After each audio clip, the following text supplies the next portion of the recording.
All right, I guess that's good for now. We should start. We're a little bit early, but let's just get on with it. Get on with it. Now, as we all know, usually I am pretty late to drama, I guess, to updates to the news, to everything. I'm usually pretty late to that kind of stuff. I like to wait for the whole arc or story, whatever the fuck you want to call it, to play out first before I dive in or whatever. Plus, I'm always behind anyway because I'm busy playing so many different games and work and everything. And so, like, I'm not always able to get right up on the latest drama or whatever that's going on, or the latest crazy bullshit he's spouting or whatever, right? But this time I was actually happened to like the stars aligned, right? Like, oh, it's my day off. I was planning on doing a stream today anyway. Although this wasn't really what my stream was supposed to be about today, because I was gonna try to do a stream just normal catching up with clips and stuff that I had missed on for the past couple weeks. But then there was a tweet. Actually, I forgot to bring that up. So hopefully you can still see this. Let me go and find the tweet itself. Actually, hold on 1 second. 1 second.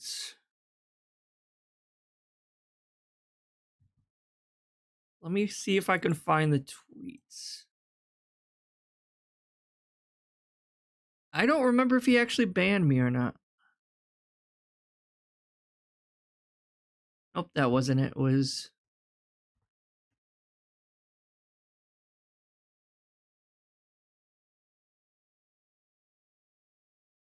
Nope. I'm blocked! Oh no! Wasn't there like DSPGaming alerts? Was it just... That's not it.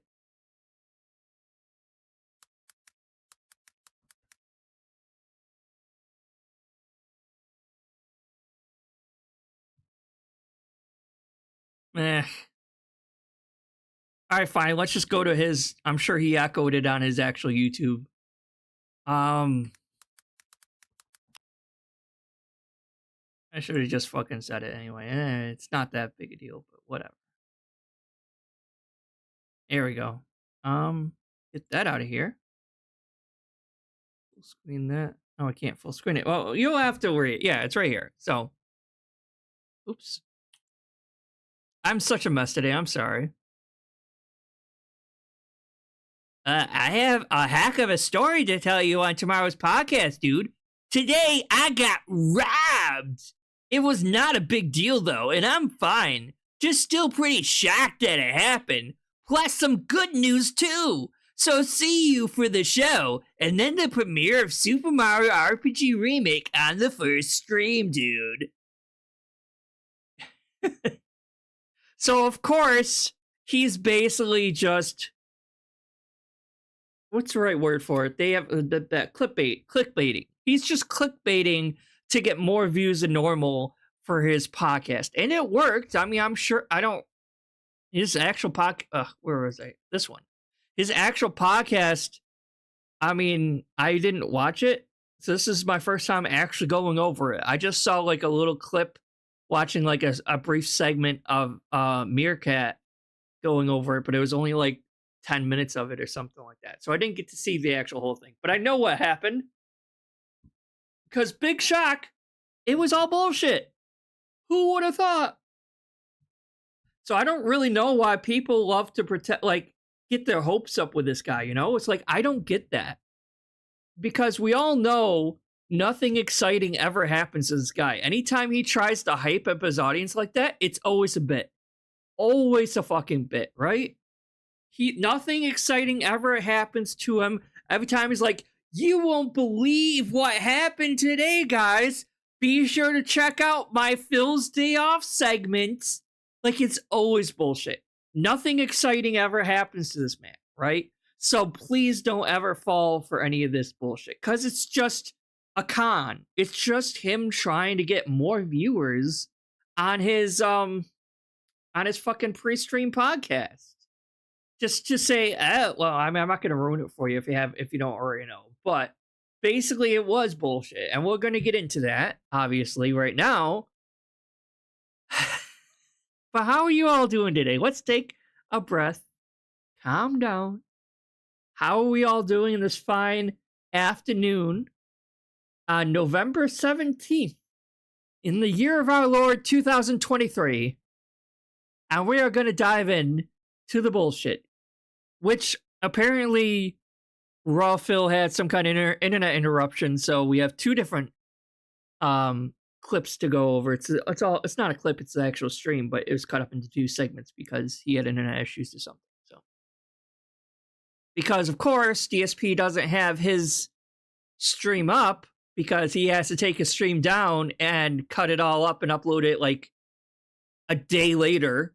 So plus I'm not giving him any fucking money.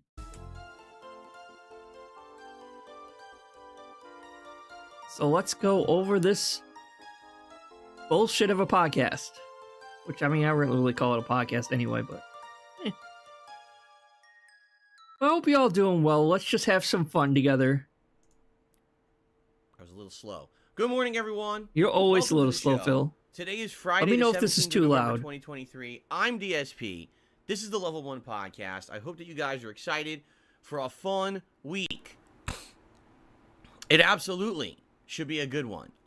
With the Super Mario RPG remake premiering today, the return of Friday Night Fights tonight, which we're going to talk about. I'm excited. Speaking of which, just super quick before I get into it, little personal thing. Are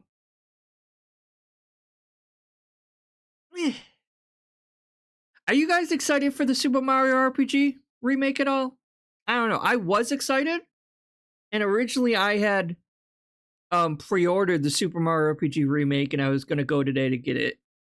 And then I started thinking, I'm like, do I really want to pay $60 for a remake of an older RPG? One that, like, yeah, it's made by Square, and I do love RPGs and everything like that, but and I did play it a long time ago, back when it was like not new, but like back when obviously on the Super Nintendo I played it, right? So played on the Super Nintendo. I kind of liked it. But I mean, I'm not a massive Mario fan. Like, if I'm gonna play an RPG, I'd rather play like maybe an older Final Fantasy or maybe a newer Final Fantasy or Tales of series or Legend of Heroes, something like that, right? And then I remembered, I'm like, oh yeah, I was wanting to get this game. It's called Monochrome Mobius, which is, well, actually, let me just pull this up. Why not? It's a mess, but let's pull it up really quick. I want to show you guys. I don't have it yet. I had to order it from GameStop because they obviously didn't have it in their whatchamacallit, but it's called Monochrome Mobius, Rights and Wrongs Forgotten. It's from the same people who made Utawaweremo. I cannot pronounce it. I'll type it in chat because I know how to spell it, but I don't know how to pronounce it.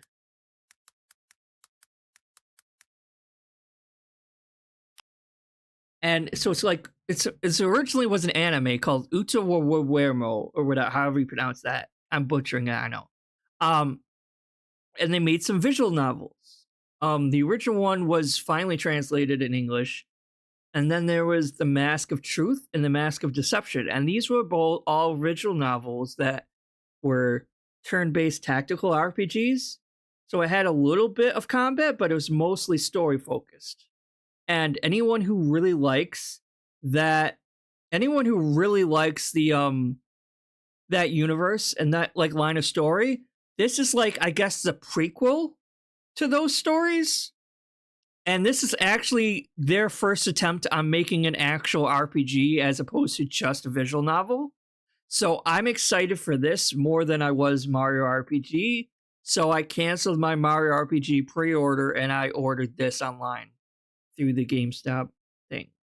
Because I had already put money down I already prepaid for my Super Mario RPG pre-order. So I'm like, instead of like, since it's already in the system, I just ordered it through GameStop, but I usually don't order games through GameStop, but this game's already out. So it's not like it's a pre-order for this. It's already out. So I got the PS5 version. I'm looking forward to this game. So I think I would rather at the moment try playing this game than I would try to play the Mario RPG. Eventually I'll get the Super Mario RPG remake, yeah. I did hear Mario Wonder was actually really good too. But again, these are $60 games, and like $60 for a Mario game. It's like, it's, even though it's still made by Square Enix and stuff, it's tough. It's a tough sell for $60 for that, you know? Especially when there's other RPGs I'm more looking forward to playing at the moment, you know?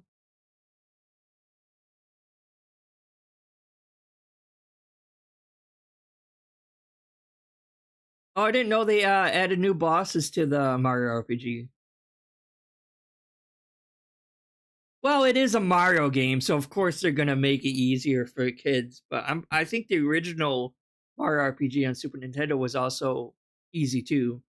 Well, welcome to the stream, El Sandwich. I'm glad you're here.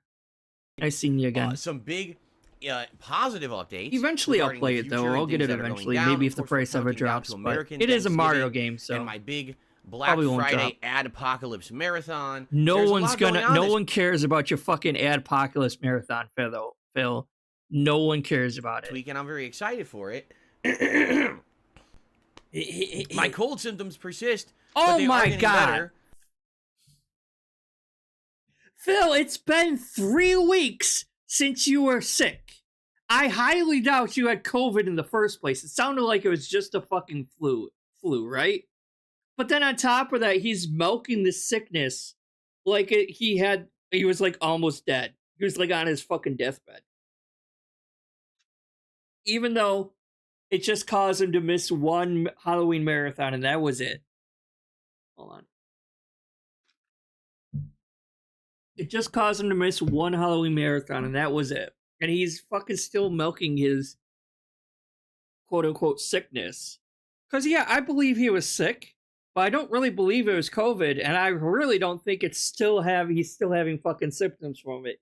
He's still trying to milk sympathy from his viewers. He's like, I still feel kind of sick, guys. Like, is it going to be 2 weeks from that? And he's still going to be saying that? Not 2 weeks, 2 months? It'll be like fucking in early December. He's like, I'm still feeling sick. How long are you going to feel sick? If it was actually long COVID, that might be a thing, but we'll never know because dumbass never bothered to test himself to see if he actually did. He never tested to see if he actually had COVID or not. So I guess we'll just never know if it's actually like long COVID or not. But I don't think it is. But it's still there. So you're gonna have to put up with it a little bit longer. Probably the last week, I would hope. So we got good stuff coming up. All right. But as you know, I had a day off yesterday. Oh, really? And that's the only reason anyone would be watching this shit show of podcast today, and is because you clickbaited it. On the day after my day off, and I have a little segment where I tell you all about it. Well, today, I got some stuff to tell you about. Now, just so you know. But I'm not going to tell you about that stuff for another hour so I can get over my tips and all begging and schedule segments and all this other shit. And also on the community page of this channel, I just said, hey, I got a story to tell you tomorrow. I basically got robbed again. Right? Again? When was the first fucking time? I mean, he didn't, spoiler alert, he didn't actually get robbed this time. Second time, oh, he's probably talking about his fucking tire thing, right? Because he's like, which even that whole tire arc story segment is into question still. Because I, for one, still don't think anyone stole just one of his fucking tires like that. I think they would just, his tire went flat and he was just changing the tire and he took a picture and came up with some fucking story to, again, milk for sympathy and get extra tips. That's my theory. And it's not even a conspiracy theory. That's probably what fucking happened. Okay? It just is. And so he probably didn't get robbed that first time with the tire, and he definitely didn't get robbed this time.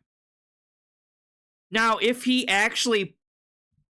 I'll wait and I'll get into it because I don't want to spoil exactly what happened. What happens is when I say but if you know like what happened, people absolutely freak out and blow it out of proportion and just make shit up.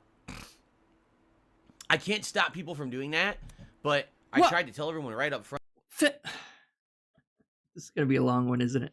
Phil, if you post super fucking vague hints and hyping people up so that they watch your dumbass podcast pre-stream, because that's the only reason why anyone watches your podcast pre-stream is for clickbait views that you like trick people into watching stuff for, right? So you're like, I got robbed, guys. Of course, people are gonna vastly speculate on what exactly happened and get super overexcited, and then it's gonna turn out to be a nothing burger because of course that didn't do it.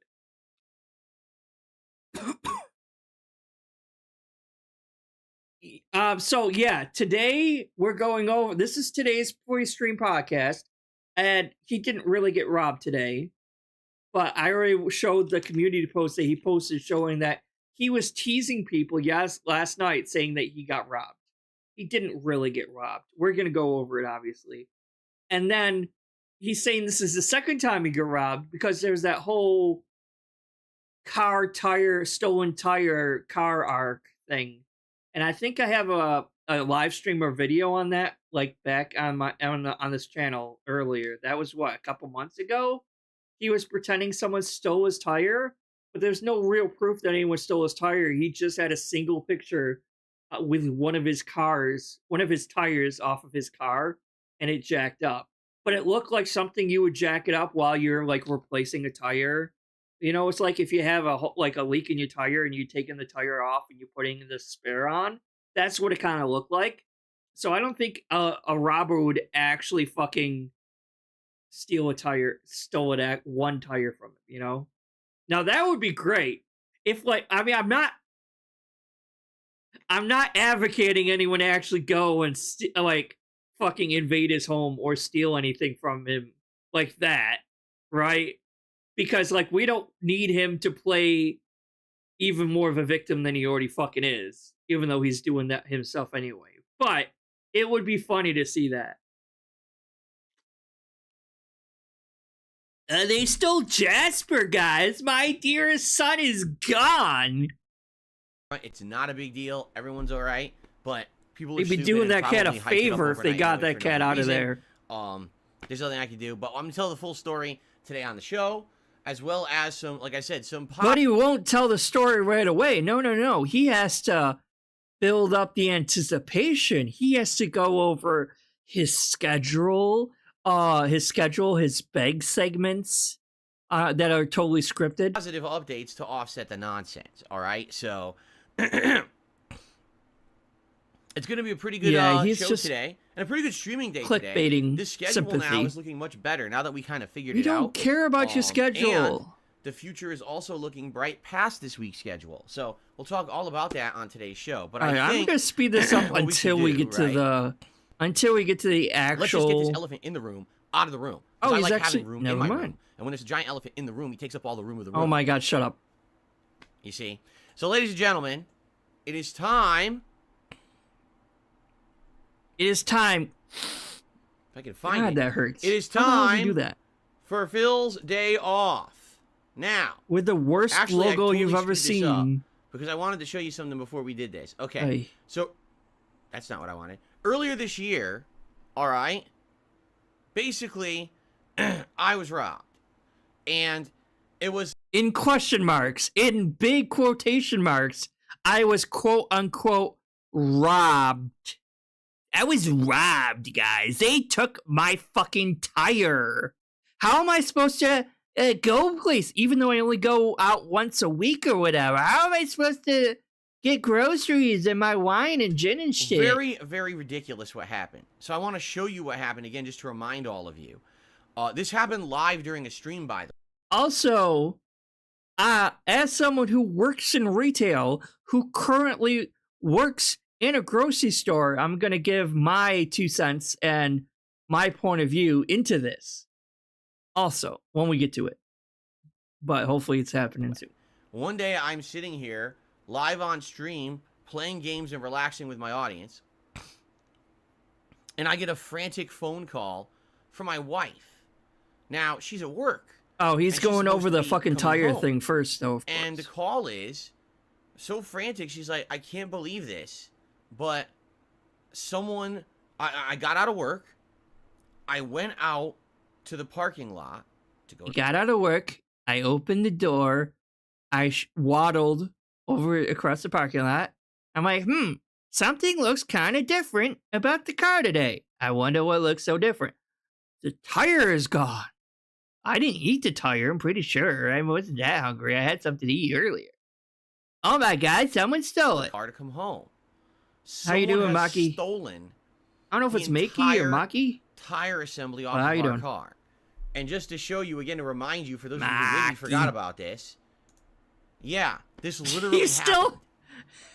He still has he still has the picture of the tire uploaded into his OBS. Still, I wonder how many like older pictures does he still have just uploaded into the OBS, like attached to his OBS still, that he never bothered to get rid of or delete. Like, what? Oh my gosh! Like, I only have like 2 images uploaded into OBS right now, and it's just these 2 foxes here. But he wants to have like a whole ass list of different fucking images. This one's labeled tire theft, dude. Holy shit. Our car up on a jack in broad daylight in the middle of a parking lot. You remember the previous arc and from like 2 seasons ago? Right off of our car. Assembly and all, as you can see, it wasn't just the Sounds kind of bullshit to me, Phil. So, to make a long story short, because I don't want to retell this story from the beginning. You already are. You might as well at this point. When this happened many months ago. Basically, we... Oh, I'm sure he has the image saved on his desktop somewhere. Car, drove it home, had to go to a tire place, had to order an entire tire assembly. It wasn't just the tire that needed to be replaced. They stole the whole assembly. I need the entire thing. The rim and everything has to be, back on there. And it cost me a ton of money. All right? Because you didn't do any shopping around, and you probably went to the most expensive... This guy probably went to a fucking car dealership as opposed to an actual garage. He doesn't do any shopping around because he absolutely needs a tire right away, right then and there. So he'll pay the most expensive price he can to get that tire as soon as possible. And he probably paid double the price of what it actually would have costed him if he just waited a fucking single day. I already talked about this before when we actually covered the tire our car story thing. Because I think I did a stream about it or a video about it. It was something like that. And I already talked about this. But yeah, he basically fucking just went to a dealership and paid the most expensive price he can to get the tire that fucking day. Or maybe it was the next day. It was something like that. Instead of actually shopping around and getting like a decent price for it. So he paid like way more than he ever needed to pay for it. Now, we immediately reported this to the authorities. And I always hated waiting in the DMVs. It's so tedious. Because, like, you gotta grab a number, and it's like, your number is number 34, and they're at number, like, 10, and you're like, oh, this is gonna take forever. And then maybe, like, the person next to you has, like, a kid who's, like, just running amok, and you're like, shut the fuck up. Where this happened, it just sucks. Has cameras everywhere. Not a good situation. All right, there was literally, I'm not kidding you, a camera probably 20 feet away from where this happened in the lot. It's right there. They have these cameras set up in the lot.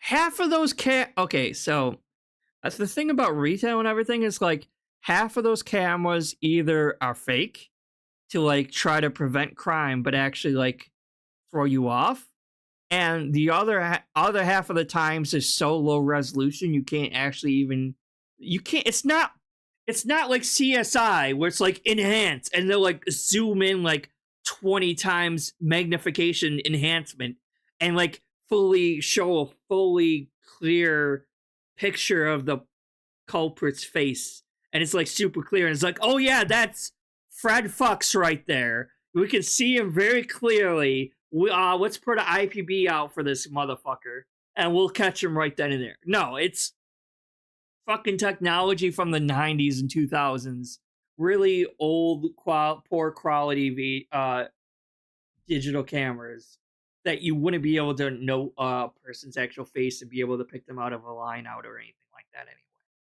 So that, first of all, we'll go into that. Oh, fuck, I was going to say something else and I forgot. I'll probably think about it in a second. To film crime in the lot. So we reported right, this to that local was it. police. So I also want to do this. So Phil is going to try to present this whole thing, and I'll talk about this later on too when he gets there, but really quickly, Phil is going to portray this whole thing as crime is super bad in Washington state, when that's not the case. Minor, small criminal infractions like this are big in any major city. Any big city you go to, it's going to be like this. And yeah, he doesn't technically live in Seattle, but it's close to fucking enough. And hell, the podunk small town I live in, well, it's a small city. It's not a big city, but it's a small city. We still get a lot of fucking shoplifters in our grocery store too. So it's not like it's a Washington state problem. This just happens fucking everywhere. There are always thieves out there, especially in retail and grocery stores. It happens everywhere. It just does. Not the tire thing. I'm talking about what happened to him. They don't allow you to do verbal reports anymore. I'm serious. You have to do everything online. So everything was recorded. Yeah, like I said, it's a nothing contact burger. them all. They have the And I evidence. knew Here's it was the going to picture, be. but, you know, they have the You evidence. can't expect him to actually have something of worth coming up. You know, every story he tells, anything that happens to him is going to be a nothing burger. Never let this man get your hopes up for something exciting that he's going to talk about, because it's never going to be something exciting that happens. Unless, like, the fucking world ends or something. Unless, like, China launches nukes on us or something like that. And he'll talk about that for 2 seconds before the nukes fall and, like, we're all dead. And imagine this motherfucker's the last person you're watching before you die. That would suck. But no, nothing. Never let him hype you up that something exciting might actually happen to him, because nothing does. On video. The police decided, oh, this is not a big deal. I'm sure to him it's exciting because he doesn't live.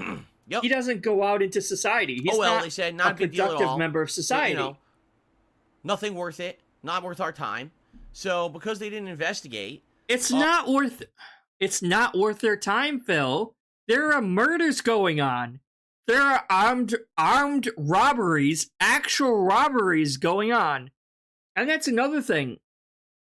Phil does not I'm sorry. Phil does not know the difference between a robbery and a burglary. The tire and what happened today are more burglaries than robberies. No one came up to him at gunpoint or brandishing a weapon and forcibly took something from him. It was not a violent crime. Therefore, it would not be a robbery. It would be a burglary. Phil? Guess what? I was out a ton of money.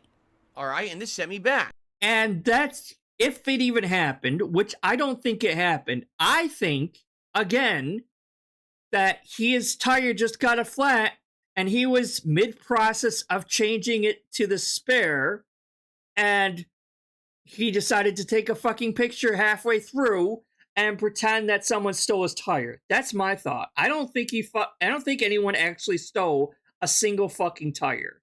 And even if they did, he paid twice as much as he needed to pay, even if someone did steal his tire. And this is the problem, is every time I swear I'm getting ahead, I get set back by some bullshit. This year's has been a lot. Most of it's been behind the scenes stuff you guys don't know about.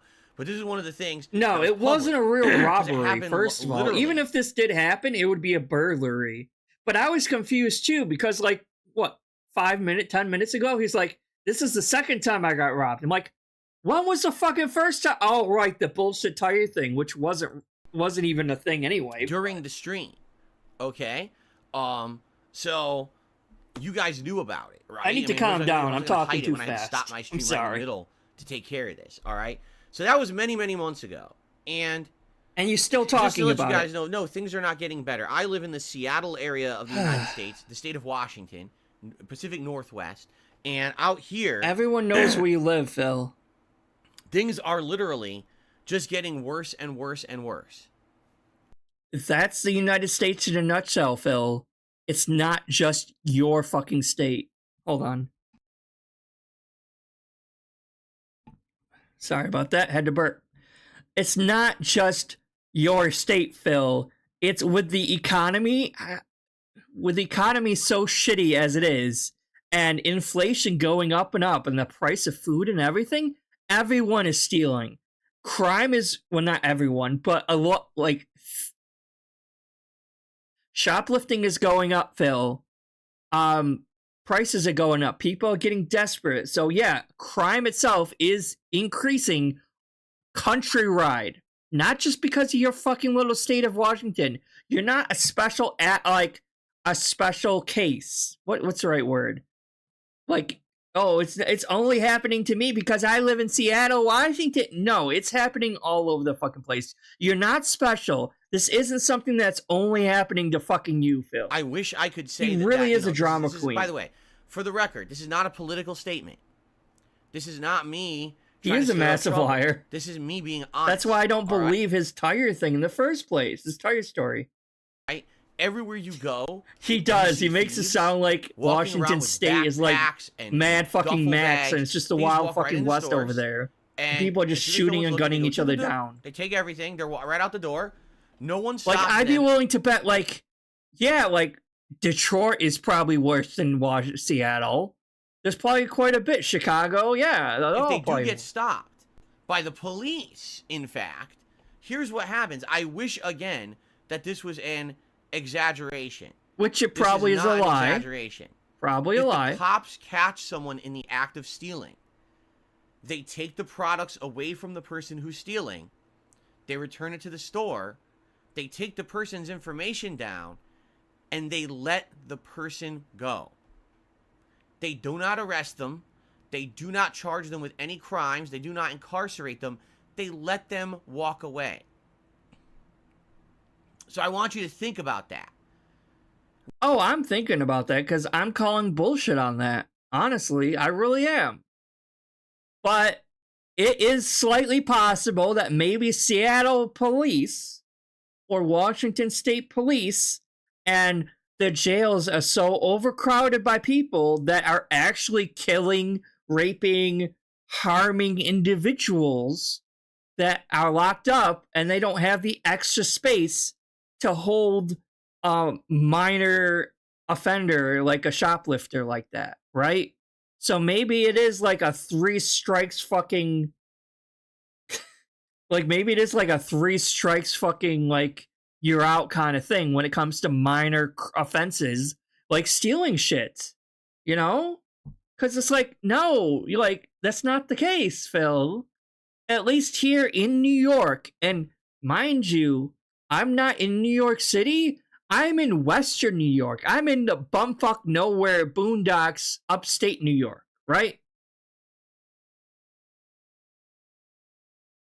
And even where I live in bumfuck nowhere upstate New York, like I said, I work in a grocery store. I know how this works. When someone is caught stealing, we call the cops, because obviously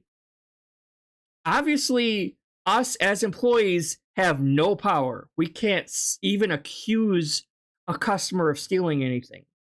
We can kind of suggest that, and we let our management know, and management will call the police, and the police will come over, and if the police catches the person stealing or shoplifting, they might not arrest them right away, but they will fine them.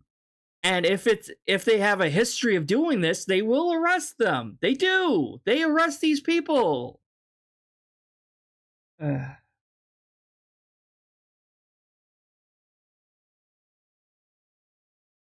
Oh, yeah. No, I'm a detractor, and I am a furry, so I thought I was the only one, though, to be honest.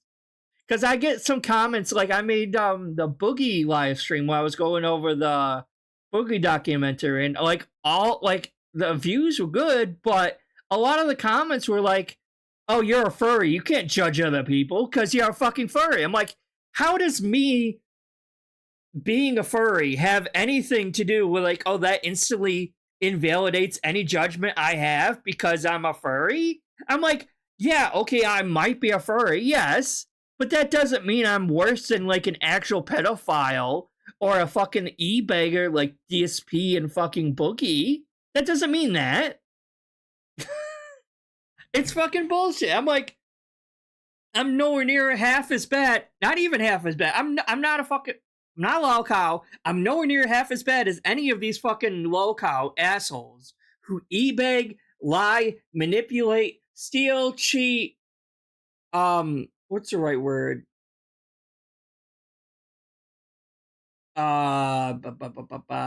Be a sexual predator to these people, these underage women, because that's a running thing. You can see that with Boogie. You see that with DSP.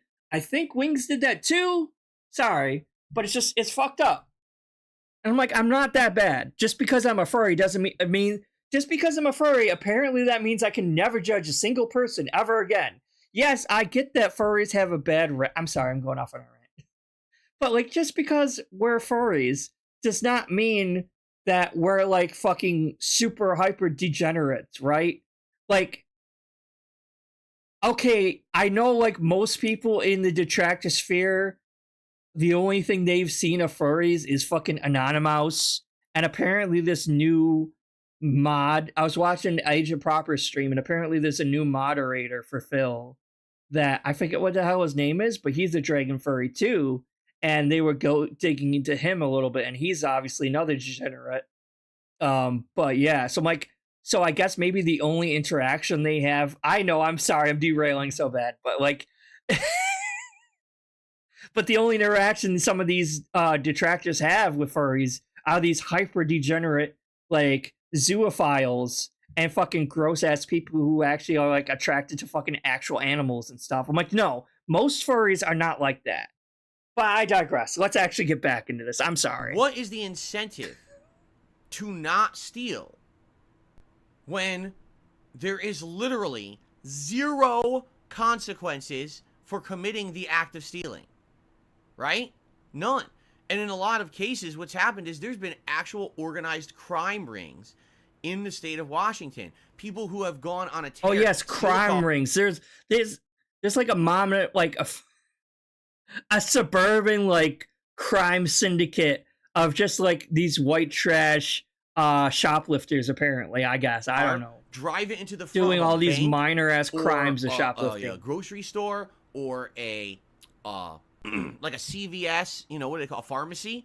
Run in, grab what you can, go to the ATM, smash it, grab the money, and run out, and that's it. They're gone. Now, if they drive away, the cops are not allowed to pursue them. I want to repeat that. If someone is committing a smash and grab robbery, deal with the consequences from a business, the police are not allowed to pursue them. They are told, you must stay back, just take their information down, and hopefully you can catch them at home. I wish I was exaggerating, but I'm not. That's the state of how things are here where I live. Okay? So again, there's been tons of organized crime rings doing this. There are organized groups of He lives in the heart of the mafia, apparently. I don't know. What's the word? Not conjunct. Yeah, I guess conjunction. Or they're consorting with each other. Conjunction, junction. What's your function? And they all come together. They actually found like. Oh, that's it. We're done. No, I got to switch to the other one now. Because his internet died. Yeah, for Thanksgiving and stuff like that, right? So. I don't know how much time we left. Sophie's still talking about it, though. I knew it was going to be a heavier shopping trip. There's going to be more stuff than usual. Wait, did it not? Or whatever. Hold on. By the way, for full disclosure, that's here, not what I wanted. I wanted that one. I do use reusable shopping bags. I used to not. And then, basically, right before the pandemic hit, I bought a bunch of these reusable shopping bags. So, I'm pretty sure Washington State is similar to New York in the sense that they don't have plastic shopping bags anymore. Because here in New York, they outlawed or banned plastic shopping bags. And as a cashier in a grocery store in New York, we just have paper bags, right? So we just have paper bags, but a lot of people buy reusable bags, and then they just keep bringing the reusable bags, and they just use that instead of paper bags, right? So I'm sure Washington State is similar to that. And what I found is, man. Oh, jeez. I'm sorry. I'm yawning. I'm burping because I just ate. Yeah, those paper bags suck. They can't hold anything heavy for that. So I'm like, honestly, what I like to do is I have this big like not Tupperware, this big like tote, like you know those big plastic totes, and I put it in the. I keep one in the trunk, so I'll just like put my groceries back in the cart, bring my cart to my trunk, the car, and I'll just put all the groceries in the trunk tote in the trunk, and then I'll just bring that into the house and put it away that way. I like doing that. It's easier when you got your groceries and you're carting them in and out of your house. Having the reusable bags just makes it easier. You know, a lot of people say, oh, it saves the environment. You can believe that if you want. I really don't give two shits because I really don't feel like my impact on the environment using shopping bags is that big. But I'll tell you this, it is way easier carrying your groceries around with reusable shopping bags than it is with those shitty plastic. Sorry about that. So I think I might take a nap after this or something. Them, you know, and I have not that late, but I had to get up a little different early. kinds. I have like the ones that are they're more like a plastic, almost laminate feeling to them, and they're kind of durable. You put your regular groceries in there. Yeah, they're reusable bags. We all know what those reusable bags are. They're not quite cloth. They're basically mostly plastic anyway, just more durable, heavy-duty, plasticky, clothy type. We know what you're talking about. That are like the heavy insulate. They're like literally $1 each. Like literally, you go to like what's all your because I live on the East Coast and some people live on the West Coast or Midwest. I don't really know what's a good all-around grocery store that's in like nationwide and not just a side. But like, let's say you go to Kroger or I don't fucking know, like any store, any grocery store, they're all gonna have like these same tote bags for like $1, maybe $2, something like that. They're not a lot of money. And they have like box sides almost, and I have like 2 of those, and those are really, really good for your like cold stuff. You put them in, you could zip it up, and it keeps. Well, I love making fun of Phil because this man is the most delusional motherfucker on the internet. He really is. This man needs to be like surrounded by like a team of psychiatrists every single day, 24 hours a day, just studying how his brain is so fucked up. Yeah, Fred Meyer. I don't even have a Fred Meyer around here, I don't think. We do have a Safeway, obviously, but on the East Coast here, like Wegmans is king.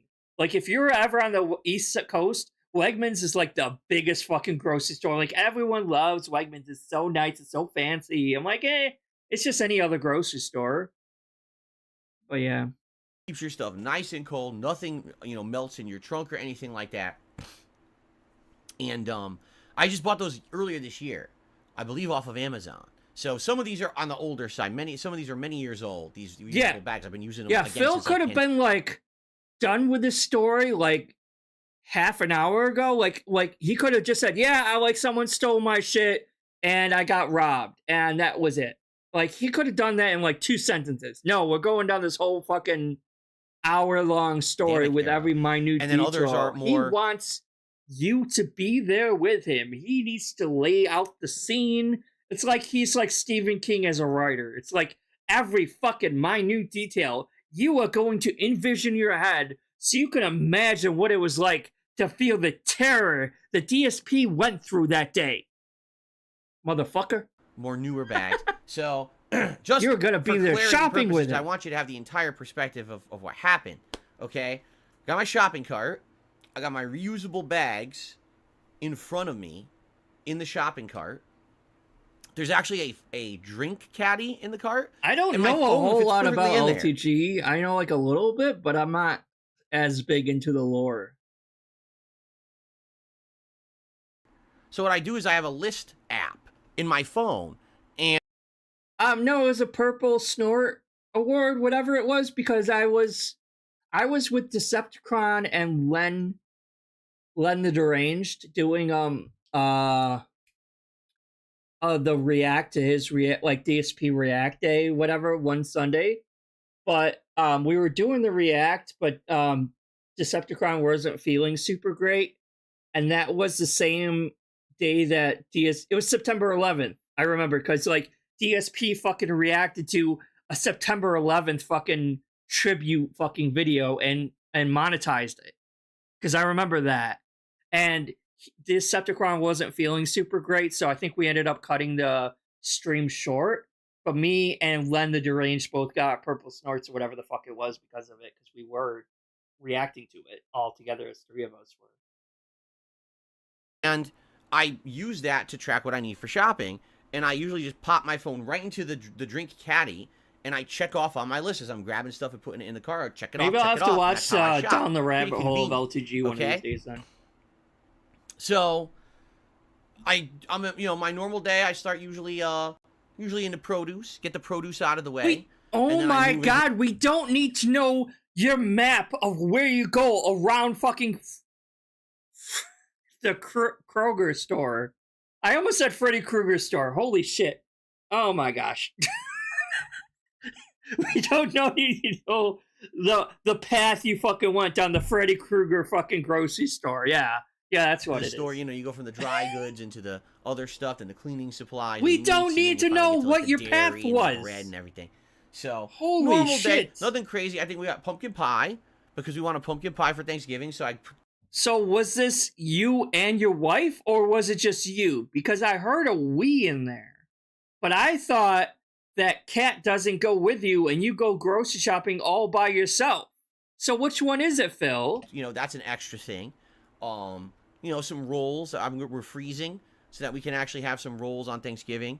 Stuff like that. Cranberry sauce. Bought a couple cans of cranberry sauce in addition to our usual meals for the week. By the way, this is a shorter streaming week, which we're going to talk about later in the show. It's only a 5-day streaming week because I need my day off to be Wednesday of next week to do my shopping before Thanksgiving. Well, yeah, everyone. That's the problem. Everyone's going to be out buying for Thanksgiving. Thanksgiving is coming up in a week. In 1 week, Thanksgiving is happening.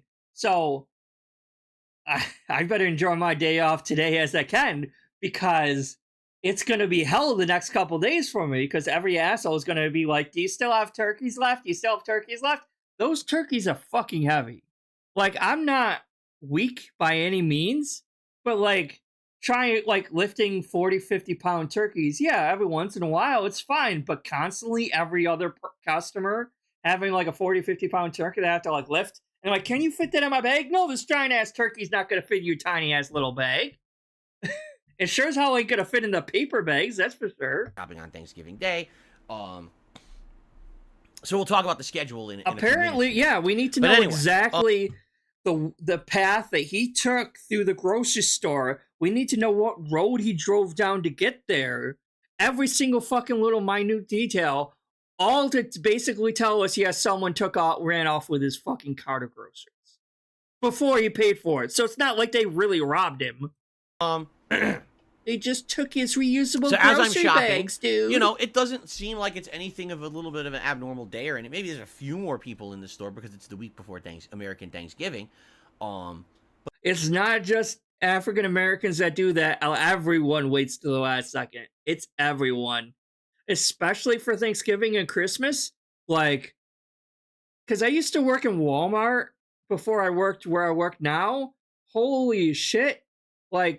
Christmas Eve, when the store's about to close at 8 p.m. Christmas Eve, people are out there last minute Christmas shopping. I'm like, the store is going to close in 10 minutes. Well, I still gotta get some Christmas gifts. I'm like, bro, you should have thought about that before. It doesn't seem like there's anything weird or anything. So basically, I'm shopping. It takes me about a half an hour. Yeah, it's a repetition of it. Yeah, exactly. So I'm finally at the end of the shopping trip. My car is almost, packed. And DSP himself would never, wouldn't even be able to lift one of those. Bread, a few dairy things I need to get. His hand was shaking terribly just by holding a small plate of food. Oh, it was the cranberry sauce. That's right. It was the cranberry sauce. Oh my gosh, it was the cranberry sauce. And, that's something I don't normally buy, right? So it's on my list, and keep in mind that every Thanksgiving, his mom buys him that, shopping channel fucking Thanksgiving meal. He doesn't cook Thanksgiving himself. Hold on, I gotta burp again, God.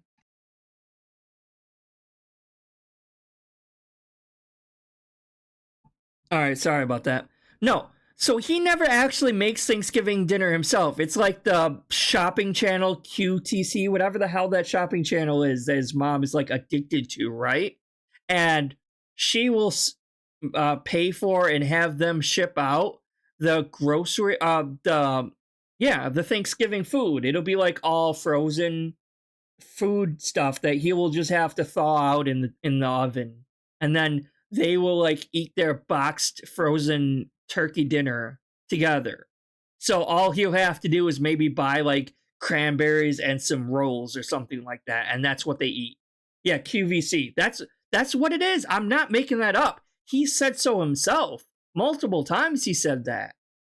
That his mom always buys him that QVC Thanksgiving dinner bundle, and they just ship the frozen stuff. Because I think it was like, what, last year or the year before, he was complaining because like they didn't package it right, and like maybe like one of the things in it got melted or something, or didn't wasn't cold enough or something like that. I didn't know where it was in the store. And I'd gone up and down the aisles, and I hadn't seen it, which is a little weird because the week before Thanksgiving, and I can't find the cranberry sauce. So typically what happens is, if you can't find it in the aisle to the last minute, holiday, it means they idiotically put it on an end cap. Like they probably have like a highlighted area of the... Yeah, oh my god. All right, every time... I'm sorry, this is going to be a long stream. We better buckle in, because as someone who's worked in a grocery retail store for a long time, it makes sense. Yeah, a major fucking holiday, which is arguably one of a grocery store's most major holiday, is Thanksgiving, not Christmas, because a grocery store, they don't have a whole lot of Christmas gifts. Yeah, we sell like gift cards and stuff, and we're still busy on Christmas, just not as much as Thanksgiving, because obviously Thanksgiving involves a lot more food, right? So arguably the most major holiday for a grocery store, yeah, in the main well, our grocery store has like this main aisle, and that's like all the daily deals and stuff like that. So yeah, it's like they're gonna put all the Thanksgiving shit in the main aisles or the end caps that are like in the front of the store, because it's like, yeah, go ahead, go get your shit. Like, it's all right here. Here's the Thanksgiving section.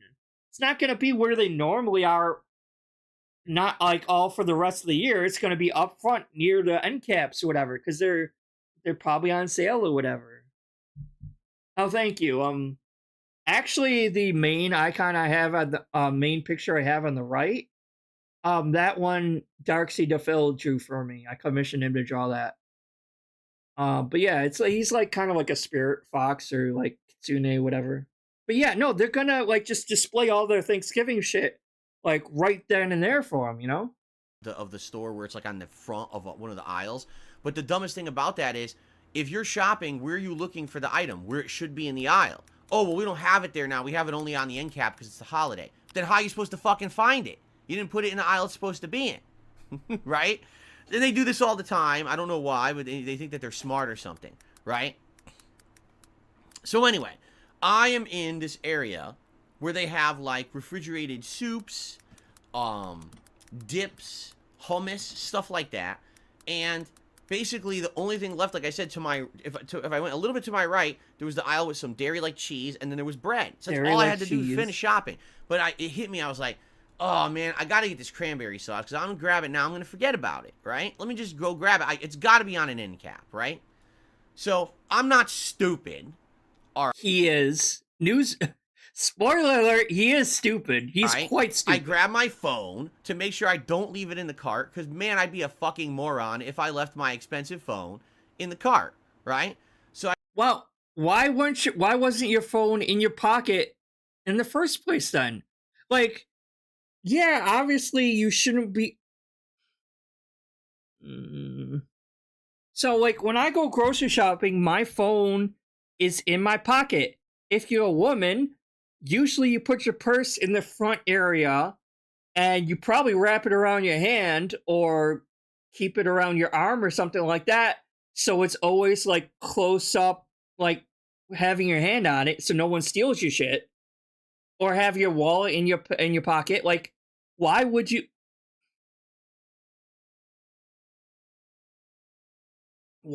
just leave your cart in the first place? If I'm sorry, guys. Hold on one second. So, let me get this straight. You're shopping, and you're like, oh yeah, I forgot to get cranberry sauce. bring your fucking cart with you back 2 aisles and go get your cranberry sauce. How hard is that, Phil? Like, why do you have to leave your cart there in the middle of the aisle so all these other customers, like, trip over it, basically, trying to get... It's probably really busy, too. So, like, just bring your fucking cart with you. No, he's gonna leave his cart right there in the middle of the fucking aisle. That, like I said, it was gonna get in everyone's way and whatever, while he runs back and gets cranberry sauce, and he's probably by himself. I know he said we or whatever, but I don't think Cat really goes shopping with him anyway. If he isn't by himself, what the fuck is Cat doing? Isn't she standing by the cart? Apparently not. Why would you just leave your fucking cart there? It makes no sense. But I'm not stupid, guys. I just had to go back and get my fucking cherry juice. I grabbed my phone, I put it in my pocket, and I said, all right. Why was your phone out in the first place? Like, okay, fine. I guess if you had enough forethought to take the phone and put it in your pocket, why did you not have enough forethought to just bring the fucking cart with you then? So, I'm going to be walking away. Or hell, in fucking DSP's cleavage at this point, have you seen some of those, him in some of those fucking tight shirts? Jesus Christ. To grab cranberry sauce, come right back, then push the cart to the end aisles and finish my... Why didn't you just bring it with you? It was only a couple aisles. Is it too heavy for you to push, Phil? Shopping trip. Now, you might say... It probably was. It's probably too heavy for him to push. Why did he not take the cart with him? Because, like I said, the I hate carts in people these like fucking that. grocery stores are junk. They barely work. My cart's full. So why am I going to push my cart across the entire store to look for cranberry sauce just to push it? Yo! My cart's full. It's way too heavy for me to push it back a couple aisles to go get cranberry sauce, dude. I'm just going to leave this whole thing here. What? Someone took my cart? What the fuck? They robbed me, guys. This is bullshit. What the fuck? Well, once you left your cart there, you surrendered your cart, sir. You surrendered it once you fucking left it there. You hold on to your fucking cart, because otherwise, newsflash, it might not have even been shoplifters. Because, hey, if me as an employee is walking down, like, let's say I'm walking to the back of the store, I'm walking around, and I see an unattended cart with groceries in it that's just left there, I'm going to take care of it. Because we usually take the carts, like... Oh my god.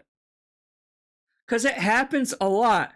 Customers who'll be shopping, they'll have a cart half full of shit, and then they just decide, oh, you know what? Fuck it. I don't want to shop anymore. They leave the cart full of shit there, and they walk out the door. Right? They just are gone. They're fucking gone. And that cart will sit there forever, full of cold or frozen shit.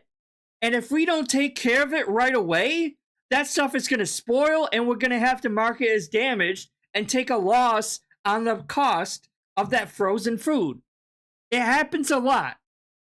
Or people will be like, yeah, I'm going to buy this frozen pack of bacon, and they'll be pushing the cart, and for whatever reason, they're like, you know what? I don't need bacon anymore. They take the bacon out, and they just set it on a display and walk away.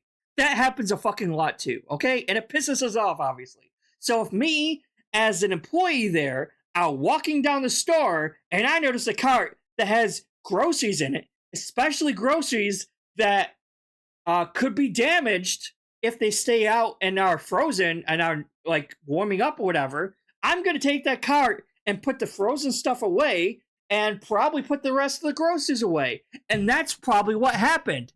I wouldn't be surprised. And then if he had reusable shopping bags, they probably took that to the lost and found. So did he bother going to the lost and found to check to see if someone returned his grocery bags or anything? Or to see if an employee took the cart away? Probably not. Because that's probably what happened. I honestly believe that is what happened. No shoplifter came up and just randomly took the fucking cart. Did someone see someone walk off with a cart that, like, walked out of the store without paying? Probably not. It was almost definitely probably just an employee that thought someone just abandoned their cart, because that happens all the time in retail. All the fucking time it happens. So I guarantee you, someone probably didn't shoplift that thing. Like he just abandoned it, gave it up. Because hey, once you leave a cart out in the aisle because it's too heavy for you to fucking push 2 aisles back, the cart's up for grabs. So if an employee's walking by, yeah, they're gonna think that someone just left the cart and take care of it.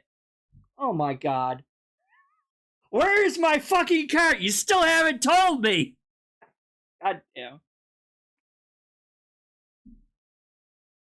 Where am I playing? Get back to where I was to shopping. I'll just leave it here for a minute, right? You're right. He probably El Sandwich. Yeah, it's like he probably left it somewhere, and then immediately he forgot where he left it. It's like that child, like the toddler mentality, where it's like he has no. Oh, what the hell is the word for that? Fuck, now I don't remember the word. It's like no object permanence. That's it. He has no object permanence. So once his cart is out of his line of sight, that cart does not fucking exist anymore.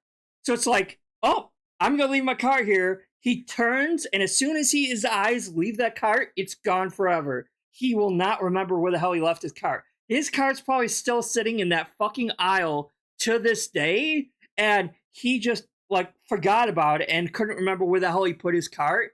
Because he's like, oh, I gotta get cranberries. Oh, look, they have a shiny thing over here. Oh, look, that's on sale over here. Oh, look. And then by the time he's all done, he's like, wait a second. It's like 2 hours later.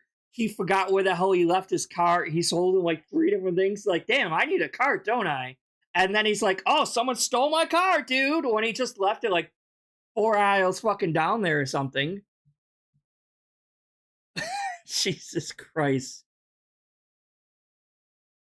Now, why on earth would anyone think that something would happen? Right? So, I literally walk away from the cart to find this cranberry sauce. I timed it, actually. It was 2 minutes. 2 minutes. I found the cranberry sauce on an end cap. There it is. I grabbed it. All right, we got the cranberry sauce, right? Like, he's too lazy to push a wheeled shopping cart that has wheels that doesn't require that much force to push, even if it's heavy, like a couple aisles down to get the cranberries. If you had enough forethought to time how long it took, just fucking push the cart then. I turn around, I come back. I was not gone for longer than 120 seconds. I come back, and there's no cart. Like, why? And I'm looking, and I'm like, why would he have the forethought to time it then? If he was that worried about his cart, why wouldn't you just push it yourself at that point? I don't get it. Oh, someone must have moved it. Maybe I was blocking something that someone wanted, right? Probably. So I start looking around. I'm like, okay. And then I think to myself, you know what? It's probably over 1 aisle over. I'm probably misremembering where I left this cart. I thought I had left it right next to the hummus, but maybe I left it in the next aisle over. Yeah, apparently. I look over there, apparently the cutoff time for his memory is less than 2 minutes. Because other than and I'm that, looking all around, and if I'm it's like, 2 minutes and 1 second, it's past his head. What is going on? So now I'm starting to think, all right, maybe an employee grabbed the cart, thinking it was an abandoned cart. Probably what happened, Phil. Just decided to leave, right? And but I'm thinking. And here's another thing, right? Here's another thing. So if I'm just Joe Schmo grocery employee, which I basically am anyway, right? And I'm over here and I push the cart. Like I see. All right, so I see an abandoned cart, and I take the cart and I push it to the back to put all the stuff away.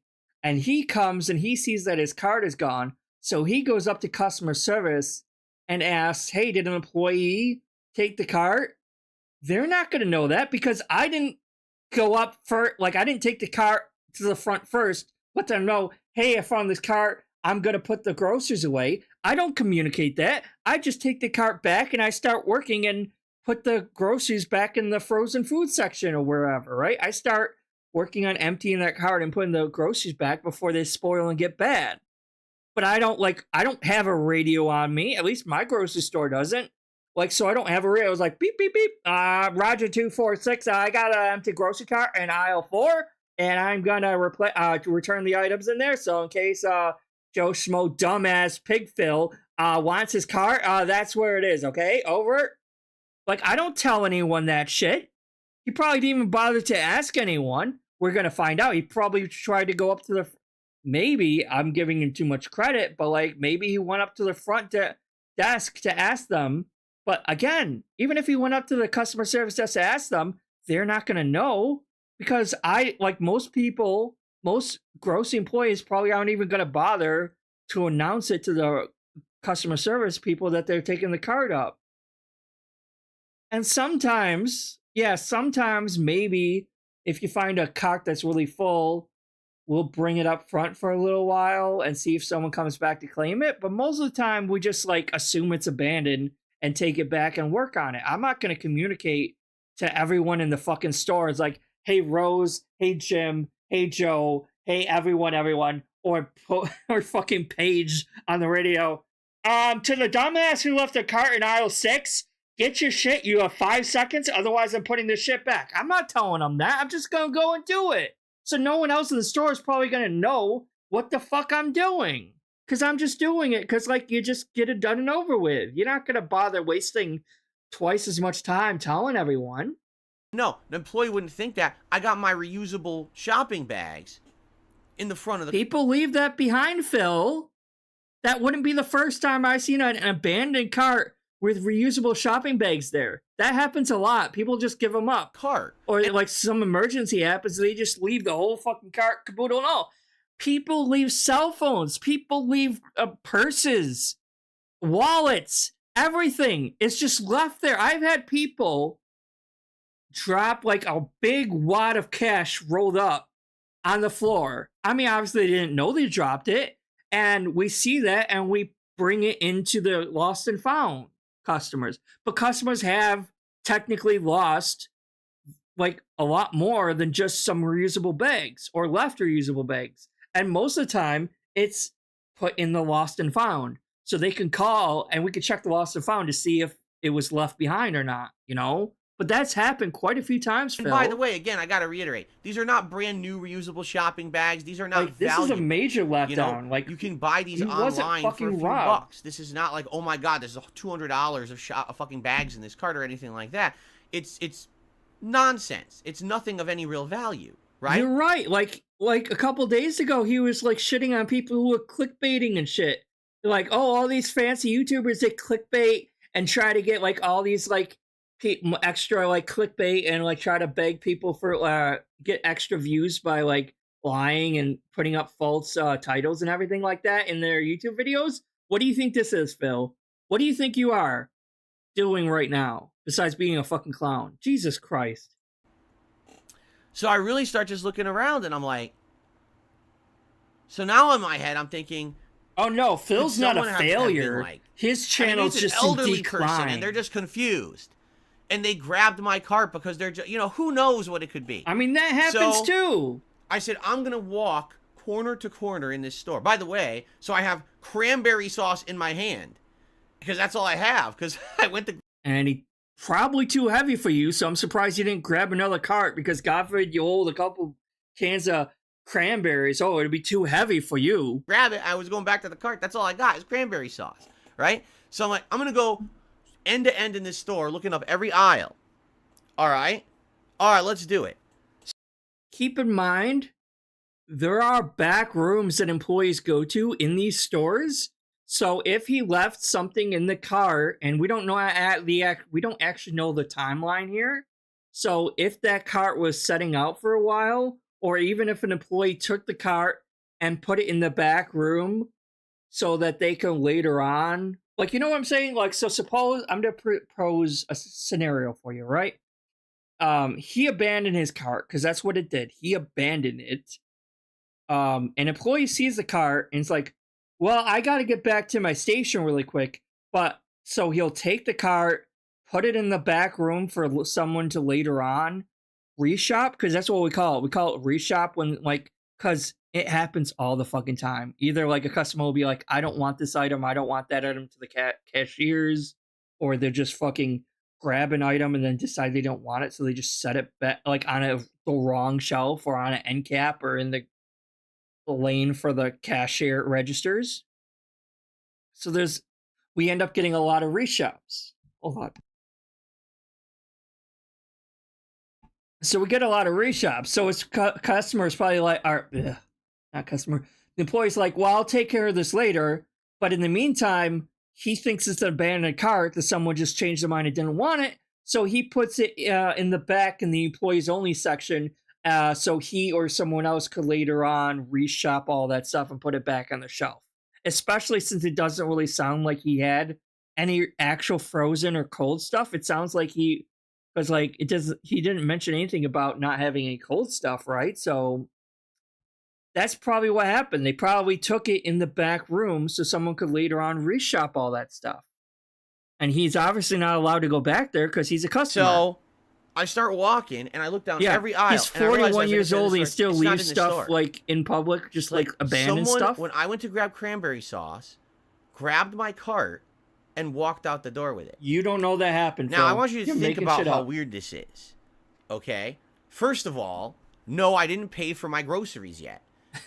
Cartless in Seattle. Oh my gosh. Oh no. So it's not like, oh, I got robbed of hundreds of dollars.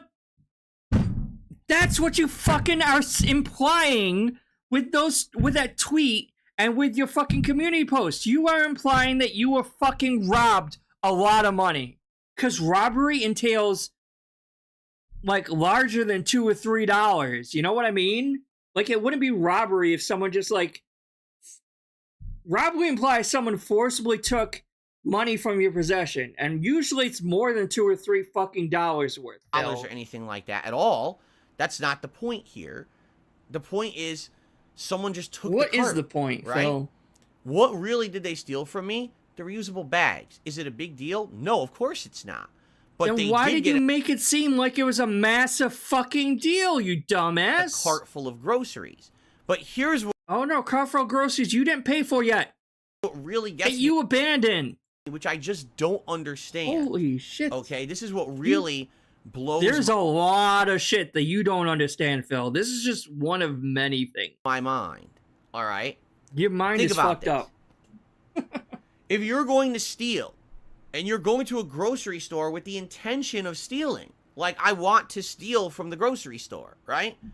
Would you not go and grab your own cart, load it up with what you want to eat, or what you want to steal to resell, whatever it may be while you're stealing, and then leave the store with the cart of the things you picked, right? Would that not be what you did? What you would do? Right? Not necessarily. Why would you look for...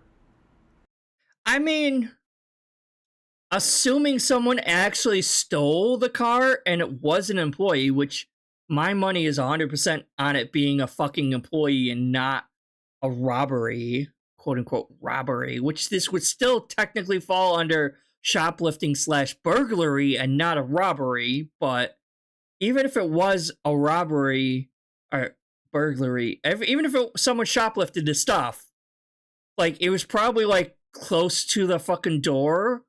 And it's like, they're obviously probably not stealing for necessity of food they like. They're probably just... Like, are they kleptomaniacs and they're just... Oh, the thrill of stealing from a major corporation or something like that to stick it to the man.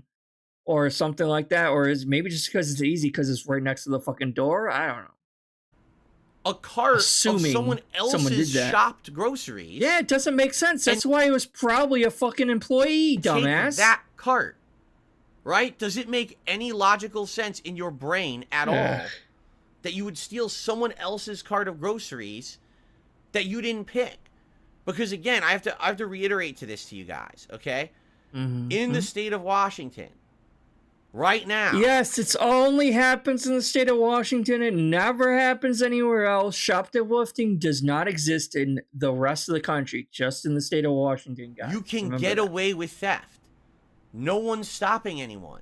I highly fucking doubt that, though. Highly doubt that.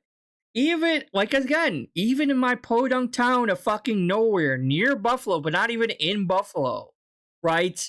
Like, they will arrest you if you're caught stealing like a big amount of food. Like, if it's like higher than like couple hundred, like if it's higher than $100 or up to $100 and more, they're probably gonna arrest you, or at the very least fine you or write a citation for like not a felony but like a misdemeanor, and like charge you with something.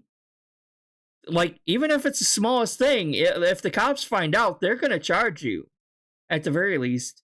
Now they might not arrest you and send you to jail unless it's like a lot of money, but they're still gonna charge you with something. It's still a crime. They're not gonna just slap you on the wrist and let you go without even being charged anything. That's insane. No one does. Even in fucking Washington State, that's not the case. You can literally walk into a store with a bag or whatever, load it up, walk the fuck out. It's gonna get a lot better too, because he goes fucking like political, and it's so fucking stupid and fucked up because he doesn't understand any political fucking thing at all. Out, and even if there's like a cop he who permanently catches you, lives on Twitter sphere. He thinks people on Twitter is how people are in real life. If that was the case, why wouldn't you just go to the grocery store, pick what you want with the intention of stealing, and steal it? And take people do that all the time too, though, Phil. What are you talking about? You think like this why is would the you only take? thing that happens? My brain was like addled. Like in a video game, you know, someone cast a spell, and you got the Tweety birds going around your head or the stars. I was like, I can't what understand are you fucking it. talking about? It's like the Mind Flayer was whipping me with their tentacles or whatever. I was like, oh, the Mind Flayer, Phil? You mean from Baldur's Gate 3? That game you refuse to fucking play? Your entire audience of, like, dent heads are begging you to play this game, and you are constantly going out of your fucking way to not be successful, to do the one thing that everyone is begging you to play, and you refuse to fucking do it. But he's not a failure, though, right, guys? He's literally going out of his way to fail by not doing the main thing that everyone is begging him to do. Everyone is begging him to play Baldur's Gate 3, and he refuses to do it. But he doesn't think that he's failing. I'm like, he is purposely going out of his way to deny himself getting money. And then he sits there and begs and wonders why no one is tipping him, why all his streams are going bad, and he's not reaching any of the tip goals. But he refuses to play the one game that would probably guarantee him hitting every single one of his fucking tip goals. He's like allergic to success. It's crazy. What the fuck is going on? I just couldn't understand it. Like, why would anyone do this? What? Right? So, what was I gonna do? I gotta reshop the store. So the first thing I did is I texted, my wife, and I said, I'm sorry, I'm gonna be back home late. If you're wondering what's taking me so long, I literally have to do a second shopping trip because I already did it once, but I didn't check out yet, but some fucker stole this, right? So, just to confirm, I did grab an employee, and I said, here's what's just happened. What do you think? And they said, nah, someone stole it. They're like, if it was someone who was putting your stuff back, it wouldn't make sense because you have all your bags in the car. He says, the moment that someone saw you. That's not true, though, Phil. It really isn't. Because bags get left behind all the time. I personally have seen carts with people's bags in it that were left behind. And I'm like, oh, I'm sure they're coming back to get their carts. They probably just left the wallet in their car or something, right? So we left it. And lo and behold, at closing time, when the store was actually fucking closed, it was still there. They literally just abandoned the whole cart, bags and all, and left the fucking thing there. So that happens all the time, Phil. Just because one dumbass minimum wage worker who is probably brand new to working there and hasn't worked a grocery store before was fucking, Cat was at home again. Big shock. He was all by himself. Because if Cat was there, this wouldn't have happened and she would have stayed by the cart. But no. It's like it's probably just some newbie worker who was like, this is the first time working in a grocery store. It's like, oh no, they would have seen the bags and not taken it. I'm like, no, it's not always the case. And no one communicates with anyone else in grocery stores. So it's like, you don't know that. That employee didn't know that. Usable bags. They would have known it was a customer legit who was going to come back. If you didn't have the reusable bags and you had left it there for several minutes, then there was a chance an employee might have taken the cart and put all the groceries back. But there's no way that someone did that if you have your reusable bags in the cart. So definitely someone stole it, okay? So I grabbed a cart. I had to reshop the whole store. And of course, you know, I ask as I'm checking out, I tell the story again. And basically, I say, so what do you think happened? And the checkout guy was like, well, I think I got a theory. He said, of course, there's no way to tell. He said, but you got to understand that a lot of these people around here now, they're just stealing to steal. It's not even a matter of they're stealing. Oh yeah, crime expert over here. Because what? They want to make money. They're literally in just a pattern of they steal to steal now. Because they get away with it. He's like, so I guarantee you what probably happened was, this is someone who was already in the store with the intention to steal. Maybe they even had a backpack full of stuff already. And they were about to leave, and they just happened to see that your cart was just sitting there. So, I mean, to them, just happened. That's just the bonus, right? Like, that's, if they're already getting some kind of like an endorphin high, because they're a kleptomaniac. They're just out to steal anything. And now they've got a giant cart sitting in front of them with a bunch of groceries and reusable bags and everything. Who even cares if they ever use it?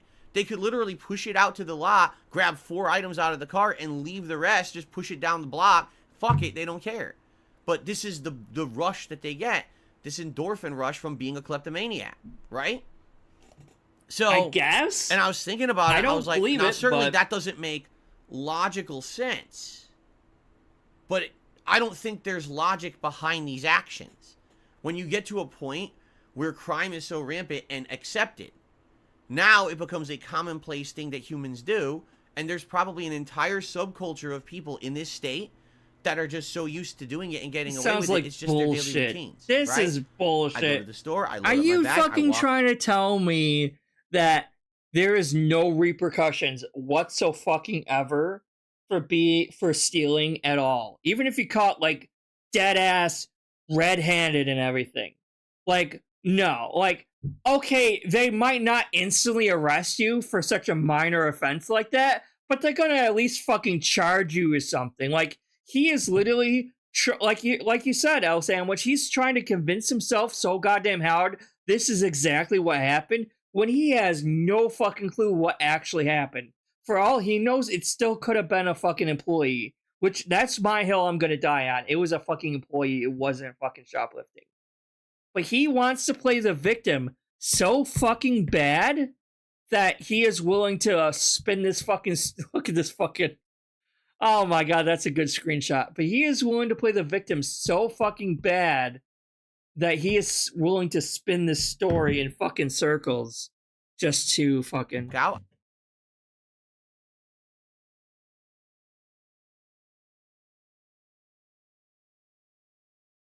What? I don't know, dude.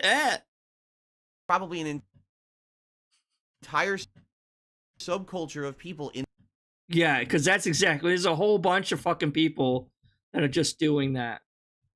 Becomes a commonplace thing that humans do, and there's probably an entire subculture of people in this state that are just so used to doing it and getting away with it. This wild speculation is insane, right? I go to the store, I load up my bag, I walk out, I go home, I see what I got, I throw out some shit I don't want, I sell what I don't want, I keep what I want. This is their life. They're just okay with it. Any opportunity they have to grab anything, they just take. For no reason. There are probably people that'll steal something, I don't want it, they just throw it right out when they go outside, but they stole it. So they got their endorphin rush for the day because they got away with it. You know what I'm saying? So again, just to reiterate, because people, of course, in the chat are being stupid. No worker would have taken my cart with a bunch of reusable bags in it. It would have been one thing if there were no reusable bags and it was just groceries and it looked like it was sitting there and someone had abandoned it. That's not the case. I was gone for 2 minutes. You don't know that. There was reusable bags in the cart. No employee took this cart. You fucking don't know that, dumbass. Just because one dumbass teenager who just started working there probably said, oh, no one probably took that. You don't fucking know that. Just because that fucking dumbass teenager said so, you're taking his word 100%. Because you're so willing to play the victim, it had to have been a theft. It had to have been burglary. Even though they didn't really take anything of value from you, except for your fucking 2 shopping bags that are worth like $4 total. You've wasted a lot more than just fucking $4 on such frivolous bullshit. So I don't know why this is even a story for you. Like, should we even look at the hundreds of thousands of dollars that you wasted on WWE champions, and yet you're crying over $4? But it doesn't matter how much, like if it's $4 or $400,000, it doesn't matter. It's the principle of someone possibly stealing money from the king of hate in the first place. That's what pisses him off. Oh, God forbid someone took anything from me, the king of hates, the Seattle King, Darksydephil. Aroo. Like, Jesus Christ. Likely it was just a thief who was just being stupid. Now, You don't know that. Thank God I'm not dumb. Because imagine if I were dumb and I left shit in the cart. What if I left my phone there? I mean, that would be really stupid to walk away from a smartphone sitting in a shopping cart, right? You'd have to be You've done a lot of stupider. You've done a lot of more ignorant things than just that, Phil. You really have. So I wouldn't put that past you at all either. Because you've done a lot of worse shit than that. really big moron. What if, you know, my wife's purse was in the car? What if she had been with me and we were shopping together and we walked away? What was that? What? What if, you know, my wife's purse was in the car? What if she had been with me and we were shopping? Big moron.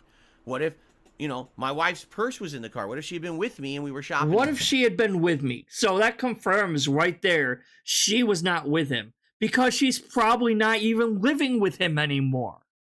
Divorce saga? Teen divorce, quote unquote? She's not with him. Of course she isn't with him, because he said before she doesn't go out shopping with him anymore. So it's dumbass Phil out by himself, grocery shopping, and the cart was apparently too fucking heavy for him to push 2 aisles down, so he just abandoned it. And what do you think happens when you abandon something, Phil? Someone's probably gonna take it. Be it a fucking criminal or an employee. You forfeit your right to anything in that cart as soon as you let go of that cart. As soon as you walk away from that cart, I should say. Because, yeah, if you're walking down the aisle and your hands leave that cart to grab something off the shelf, that's one thing. But as soon as you, like, leave that cart there and leave the aisle, you forfeit any of your personal property that's in that cart. Because these stores are not responsible for your personal property being lost or stolen. They really aren't. Now, if someone is good enough to find, like, a lost or stolen item and bring it up to the lost and found at the service desk, that's great. They'll put in the lost and found and you can go check to see if someone found it or not. But they're not obligated to do that. No one is. It just is what it is, and you forfeited your right to that shit. So that's on you, Phil. Together and we walked away for a second, right? What if my infant son, not that I have an infant son, what if my infant son was in the cart? I mean, let's be honest, there's no logic to it. There's no way in hell you're having a child, Phil. Endorphin rush to steal the cart with someone's infant son sitting in the... No, if anything, if there is a child or infant in that cart, that would probably deter someone from stealing that cart, because no one wants to be charged with a higher crime of kidnapping, especially infant. No one's probably going to do that unless they're a super bad criminal, like a really fucked up criminal. But most people that it's just merely a shoplifter aren't going to steal something like that. You just walk out the door with their kid and leave them in the parking lot and walk away, right? Like, I know that sounds insane, but it seems like that's what's going on. You know what I mean? Like, it's just these people are fucking wild. They're nuts. They're out of their fucking minds, you know? So, I just don't... I don't know. It doesn't make any sense. I still don't understand it. Like, again, maybe the theory of the worker is correct. Maybe the people out here are just kleptos. They've become so used to this. Maybe you're full of shit, Phil. That... You want to know the worst part about the whole thing? Oh, please tell us. You ready for this? The worst part about the whole thing was my replacement tire that I bought earlier this year. Oh my fucking god, back to the fucking tire thing. Rest in peace, Hortons. So they stole my replacement. Maybe we should call his stolen tire Hortons. I don't know. Replacement tire that I spent all that money on. And now I got to get another one. Now that's bullshit. See, that's exaggeration. That's hyperbole, okay? But now I got to get another one. It was in the cart. The worst part about the whole thing was my replacement tire that I bought earlier this year was in the cart. Oh so my they god, stole my you're replacement fucking tire that I stupid. spent all that money on. Bullshit. Now I gotta get another one. Now that's bullshit. See, that's exaggeration. That's hyperbole. You're okay? exaggerating this whole fucking thing. But the point I'm making... Look at Mega Mage says this, and this is in his own chat, I think. Actually, this might be DSP, Raw Phil's chat, but yeah, this might be Raw Phil's chat, actually. If your life is so boring you think this store is interesting, you need to go outside and do something. Fucking touch grass, Phil. Holy shit. Here is how ridiculous. Of all the things to steal, it still blows my mind. Yeah, basically, this whole story is just made up fantasy that he can spin to play the victim once again, to find any excuse that he can to play a fucking victim. That's it. It does, like, if you're, again, using logic, if you're going to steal, but steal what you clearly need, aren't using fucking logic, you get dude. the maximum dollar for. They stole my pumpkin pie, you know? They stole, what other things did I have in there? Some canned vegetables, some, like, refrigerated meats, a whole bunch of bottles of drink, like juice and stuff, a whole bunch of that. These, they stole, like, 12 of these carbonated waters, right? Like, what the... What were they doing? Right? So all that he's stuff's just gone. admitting right then and the there store that there was no frozen foods or perishable foods products in his cart. So yeah, they probably just an employee probably just took the cart into the back, and since there's no perishable foods there that would have gone bad or spoiled, it was probably left for someone else to reshop those items in the back. And they probably just assumed it was abandoned, because it happens all the time. People abandon that shit. Those groceries, right? Yeah, he's literally coming up with his own boring ass fucking day-to-day shop fan fiction. He really is. It's ridiculous. And I'm out my reusable shopping bags. Now, I'm sure his fucking car stinks really horrible. Yeah. I gotta reorder. He's like one of those people that, like, their car is full of fucking garbage. Literally, like, food wrappers everywhere, probably. Because, like, if you think about it, he does DoorDash a lot, so he probably isn't actually driving out himself to go out to eat, but still, it's probably full of garbage and, like, fast food wrappers and everything like that. It's probably a fucking mess. My reusable shopping bags. I wouldn't be surprised if he has, like, some of them were old. old. Honestly, like I said, some of them were, like, pre-pandemic age. So maybe it's okay to get new ones anyway. And in fact, I went on Amazon last night and I actually found these nice cloth ones, because these, I told you, they were like the plastic. You went on Amazon to buy reusable shopping bags when you could have just gone to the store you were in right there. Probably sold reusable shopping bags for like $1 or $2. Like the grocery store I almost said the grocery store I live in, but I might as well live in that grocery store compared to how long I freaking worked there. But the grocery store I work at, like, they literally have like a reusable shopping bag for $2. No, actually it's $1 plus tax. They have fancier ones for $2 or $3, but the basic one is still reusable and it's like $1. But he's going on Amazon, paying shipping to go ship overnight these shitty ass reusable shopping bags that are probably just as bad / good as what he could have got at the grocery store. Almost like laminate plastic feeling bags. So the ones I got online are like cloth bags, which are probably going to be very nice and probably even more durable than. But they were more expensive, so be sure to give me a lot more money, guys. I need to be he's going to milk the shit out of this thing. Like, in 2 or 3 weeks from now, we're still going to be hearing about this fucking story, guys. I haven't been hitting my tip goal lately, and remember, I had to purchase these reusable grocery bags a little while ago, and that really set me back, guys. Even though I willingly chose to go to Amazon and overpay a lot of fucking money for these fucking reusable grocery bags that I could have bought for like a couple bucks in the store.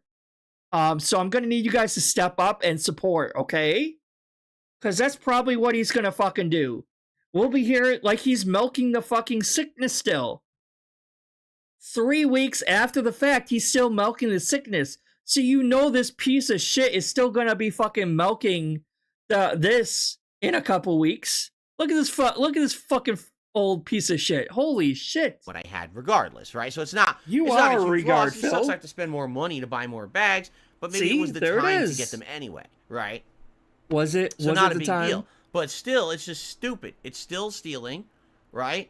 They stole the bags from me. They stole all those. It wasn't a groceries from the robbery, store. though, was it, For Phil? what?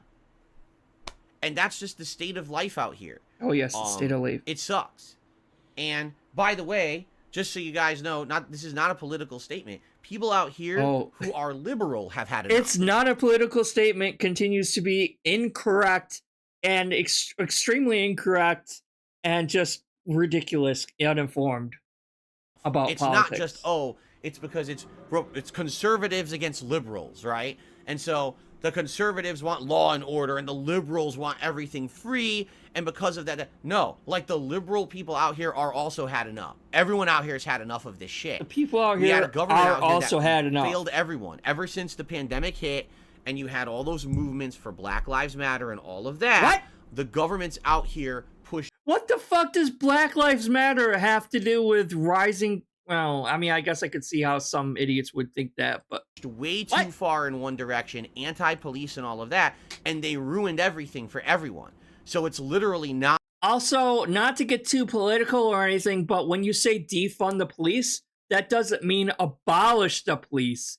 That means maybe we're paying too much fucking money for the police and we don't have to have this state be an extreme police state. And maybe the police don't need armored fucking tanks and like bazookas and like M16 machine guns and shit like that. Maybe they're getting too much funding that can be used elsewhere to help benefit people. That's what defund the police means. It doesn't mean totally abolish the police system. It means, hey, maybe instead of sending armed cops that have a tendency to shoot first, ask questions later, maybe, just maybe, we should have like more social workers for like mental health issues as opposed to just sending a trigger-happy cop down there. That's what that means. It doesn't mean get rid of all police enforcement and just have it be the Wild West, okay? And basically, like in real life, I would argue most people are more like centrist in a bit as opposed to extreme left, extreme right. You see that shit on Twitter. That's not in real life. I don't think that many people are extreme right, extreme left. Yeah, there's people, a small percentage of people, but the vast majority of people aren't like that. Not just, it's one mix. group of political movement. Everyone out here is I don't know if he's trying to like incentivize people to riot or something, or like why is he even bringing up Black Lives Matter in the first place? I don't know. Fucked the whole thing up. Okay, so like, how do we end up here? They just recently passed a law that said that like the police now can engage if they're trying to. I am the law. Fucking love that. Arrest someone, they can engage in a certain situation and not in another situation. But I just want you to think what kind of a government we have that you can literally neuter the law enforcement. Like, we went all the way one way. Okay, the law enforcement is overly forceful. They're doing horrible things. They're overextending their reach of what they should be doing. And I mean, like, I'm highly questioning that this is actually how it is in Seattle anyway. Like, if I had to guess, and I don't know because I don't fucking live there, but he clearly lives there and doesn't know what the fuck is going on either.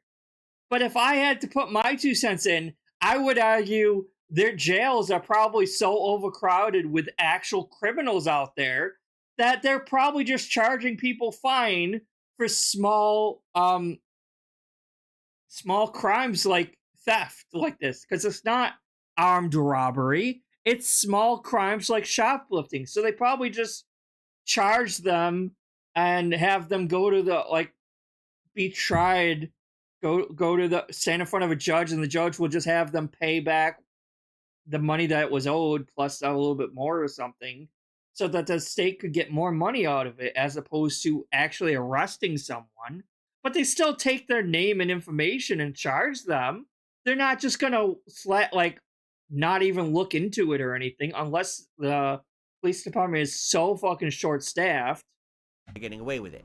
So you go from one extreme completely to the other extreme. What made them think that was going to work? Which isn't happening anyway. Right? Why are we talking It about doesn't make this? any sense at all. So what's happened is progressively... Phil wants a fucking Nazi super police state in Washington State, apparently. Well, someone is shot dead if they steal from him. Steal groceries from fucking him. God forbid. You better be shot fucking dead for that. Over the last 3 years, crime just gets worse and worse and worse and worse because the police can't really do anything about it. I paid $3 for a new canvas reusable shopping bag. So my tips goal today is going to be $300 instead of $150, okay? Because you remember I had to pay for that like 2 weeks ago, guys. So I'm going to need you guys to step up. I don't believe that it's the police's fault that crime is like it is. I don't believe that at all. Police. Do you think, I mean, just think about it this way. Fuck the Do police. you think anyone says, man, I can't wait to be a police officer, so I cannot stop crime? That's what I've always wanted to be, a police officer, so I could sit here with my hands tied and do nothing to help anyone. Right? Like, yes, that's definitely what it is, right? No. Is it they can't do any, they can't do what they need to do. They've been told, no, this is the limits of what you can do. This is the limits of your budget. This is the limits of your hiring power and your how many cops you can have. They can't do what they need to do. And this man wants to have a political channel. Just keep that in mind. One extreme and the other extreme never works. Even though what he's talking about has no bearing on reality whatsoever, except maybe on fucking Twitter, this man wants a political fucking channel. So just keep that in mind. He's literally talking out his ass on these wild assumptions in fucking fantasy land of Twitter that has no application to the real world whatsoever. There's always got to be a happy medium. Where he really does. He really wants the United States to be like fucking North Korea, and he doesn't see that if we had these super strict laws and like extreme government, that he would be one of the first people to get the boot under that extreme government, extremist of governments. He would be one of the first people affected by these new stricter laws than anyone, because he calls for this for the internet all the time. He wants like government-owned and regulated internet, like that's super strict and like you can't get away with fucking doing anything, especially on YouTube.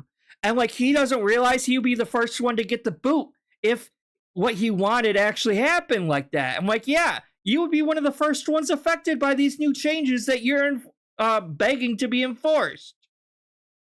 Dumbass. Like it would include you too. You wouldn't. You're not fucking squeaky clean. You'd be one of the first ones gone. Everyone. Sadly, in this country where I live... And it's a good fucking thing he is not in charge of anything. Because you can, if you can imagine, like, I mean, yeah, the people that are in charge aren't fucking bright either, but they're smarter than this motherfucker, at least. We have everyone's on this side or everyone's on this side. That's not true either. And here's how they talk to each other. Fuck you. Oh my god, this man is a fucking child. That's how absolute... And just remember, this man is 41 years old. He can vote. If that's not scary, I don't know what fucking is. This man is a fucking retard. And I hate to say retard. I hate to say that word.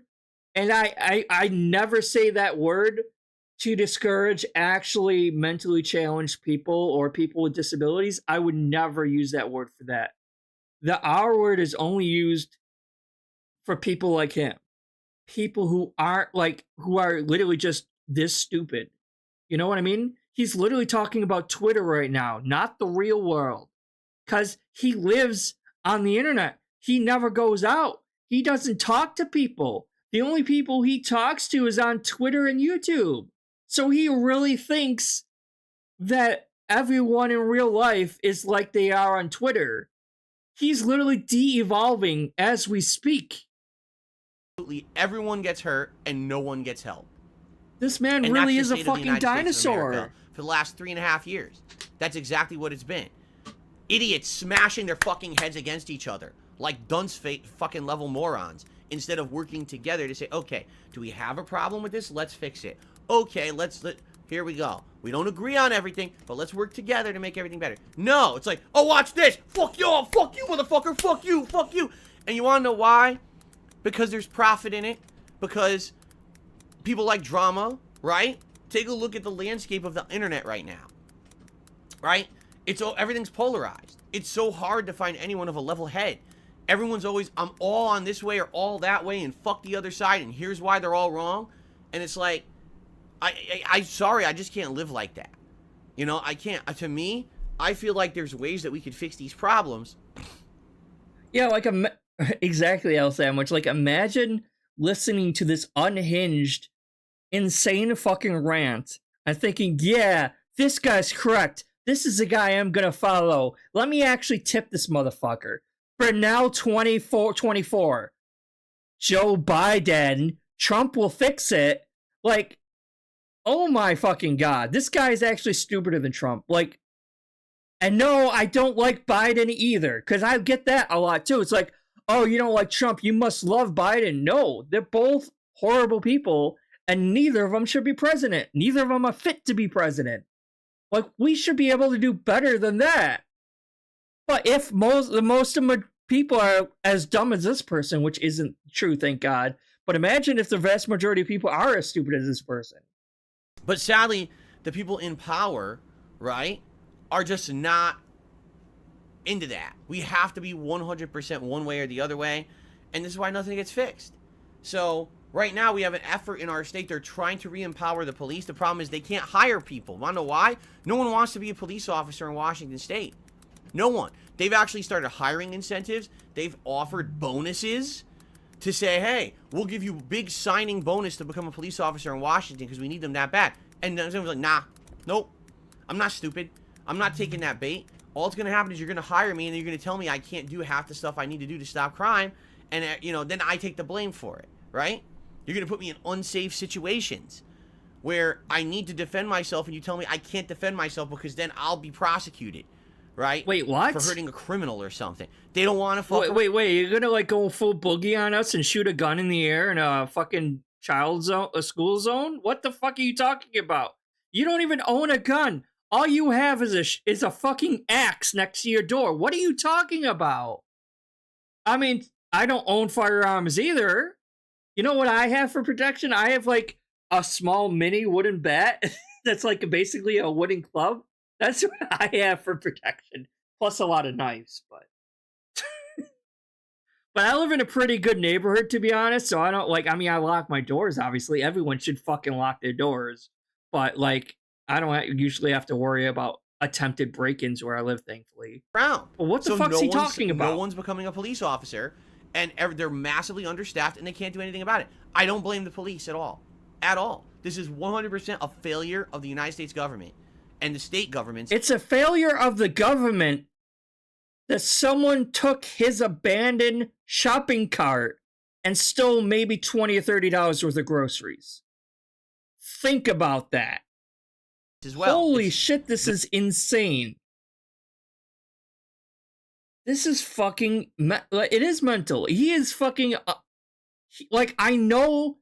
He was like paranoid and delusional, but holy fucking shit. The government has done absolutely nothing in the last 3.5 years to improve anything. It's been fucked up. Excuse me. They fucked everything up. And now everything's, you know, what are you going to do? Now, I'm not a political guy, right? But this is twice in 1 year. I'm not a political guy. Twice in 1 year that I had stuff stolen straight out from under me, right? That's very arguable because most people don't believe you for either of those things, Phil. The fucking tire, you have no proof that you can actually show us that your tire was actually stolen, Phil. Because that one picture doesn't prove shit. And honestly, I don't think someone actually shoplifted your fucking groceries. And because you didn't pay for your groceries, they weren't fucking stolen. Your $2 fucking reusable bags were stolen. Not your whole ass fucking shopping cart. Not your groceries. They weren't fucking stolen. And the funny part about it is, robbed. I only leave my house once a week. That's not a good thing, dumbass. Holy shit. He really might be. He might be fucking... Oh my god. He has a lot of cult leader, like, symptoms of a cult leader kind of thing, or the makings of one. He really does. But oh my god, this man is so scared and so paranoid, And every instance that he supposes someone might have stolen something or offended him or scared him in some way or another is just reinforcing in his mind that he should not go out more and more. He should be more secluded than he is. He's like, well, if the people are going to steal my groceries, maybe I should just go on Instacart and order groceries that's delivered to my home every day so I don't have to ever go out. This man is going to literally be a shut. I mean, he is a shut-in now, but he's going to be even more of a shut-in because one instance where he abandoned his cart and gave it up, and he's twisting it around in his head that they actually stole from him. So this is just reinforcing in his brain that he should hide away from the world even more so. And that's fucked up. He's just fucking full-on insane unhinged. This is why I'm saying he needs to be in a padded cell, observed by psychiatrists 24/7. But he loves to shit on us detractors and accuse us of being mentally ill and the white coats are coming for us, when in reality, he is far more insane than any of us ever could be, arguably. You know what I mean? He is like, he needs to be studied by a team, because I don't know how someone's brain could get this smooth-brained and mentally deficient. And I have my own host of mental illnesses, so I'm not, like, impervious from criticism in that aspect.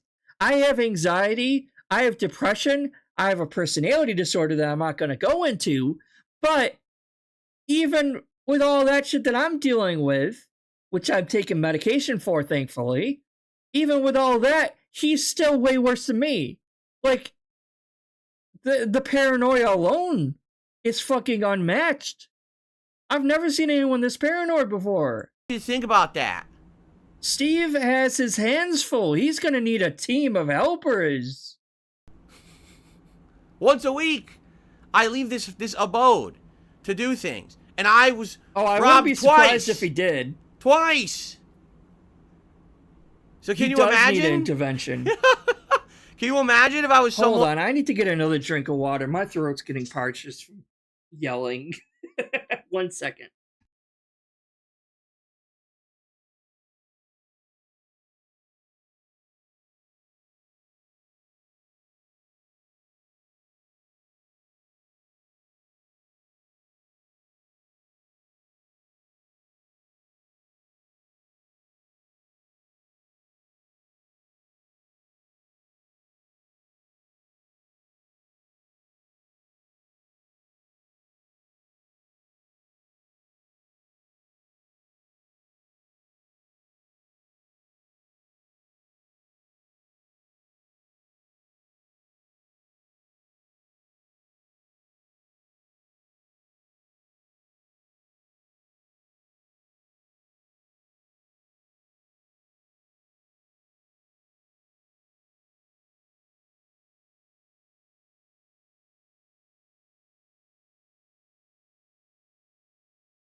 Alright, I'm back. Sorry about that. My throat's starting to hurt from screaming. Well, not screaming, but yelling. Eevee fan, I thought I said in that video what religion I believe. It wasn't any one particular religion, it was aspects of the different religions there. It was mostly New Aged, mixed with some of the Hindu with the reincarnation and the karma part. Because I believe in the reincarnation with the karma and everything like that from the Hindu part, mixed with the New Age thing, mixed with pantheism a bit. So it's like aspects of, it's not just one particular religion, it's like different aspects mixed together. In terms of believing in any one particular god. It was like more believing that God is the universe itself. That makes sense. That was kind of my belief, mixed with the reincarnation and stuff like that. How long is this rant anyway? I know this is actually. I wonder if he's still alive because this is still technically who had to commute every day. alive. Can you imagine if I was someone? You know what I'm saying? Like, what? You think someone's gonna hop in your fucking car and steal your car too? What the fuck, dude? What a If you didn't abandon your car, it wouldn't have happened at all. But you were too lazy to fucking push it 2 aisles down, dumbass. What a life. Even me, Mr. Non-Political, don't want to get involved. New Yorkers and Californians are already ruining Florida. No, Ron DeSantis is ruining Florida, Kevin.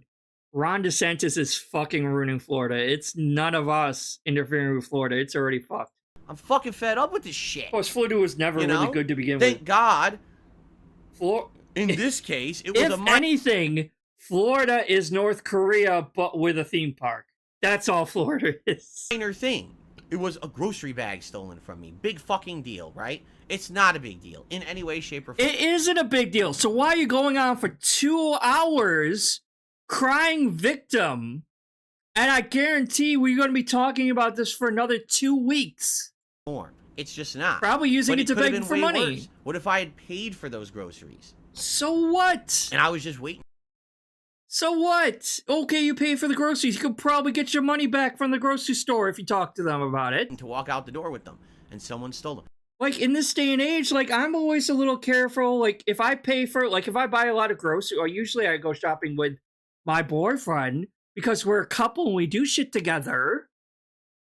But, like, even if it's just me and him together and we're shopping, like, I kind of, like, I mean, I don't, but, like, I push my cart. I don't leave my fucking cart leaving there, especially if I paid for it. So once my groceries are paid for, I go right to my trunk, open the trunk while keeping an eye out on my groceries just to be sure. I mean, I'm not super paranoid. I'm just making sure no one runs by and steals something after I paid for it.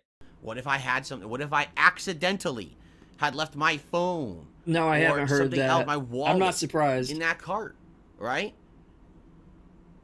It's not bad enough. You don't have any money in your fucking wallet anyway, Phil. Just shut up.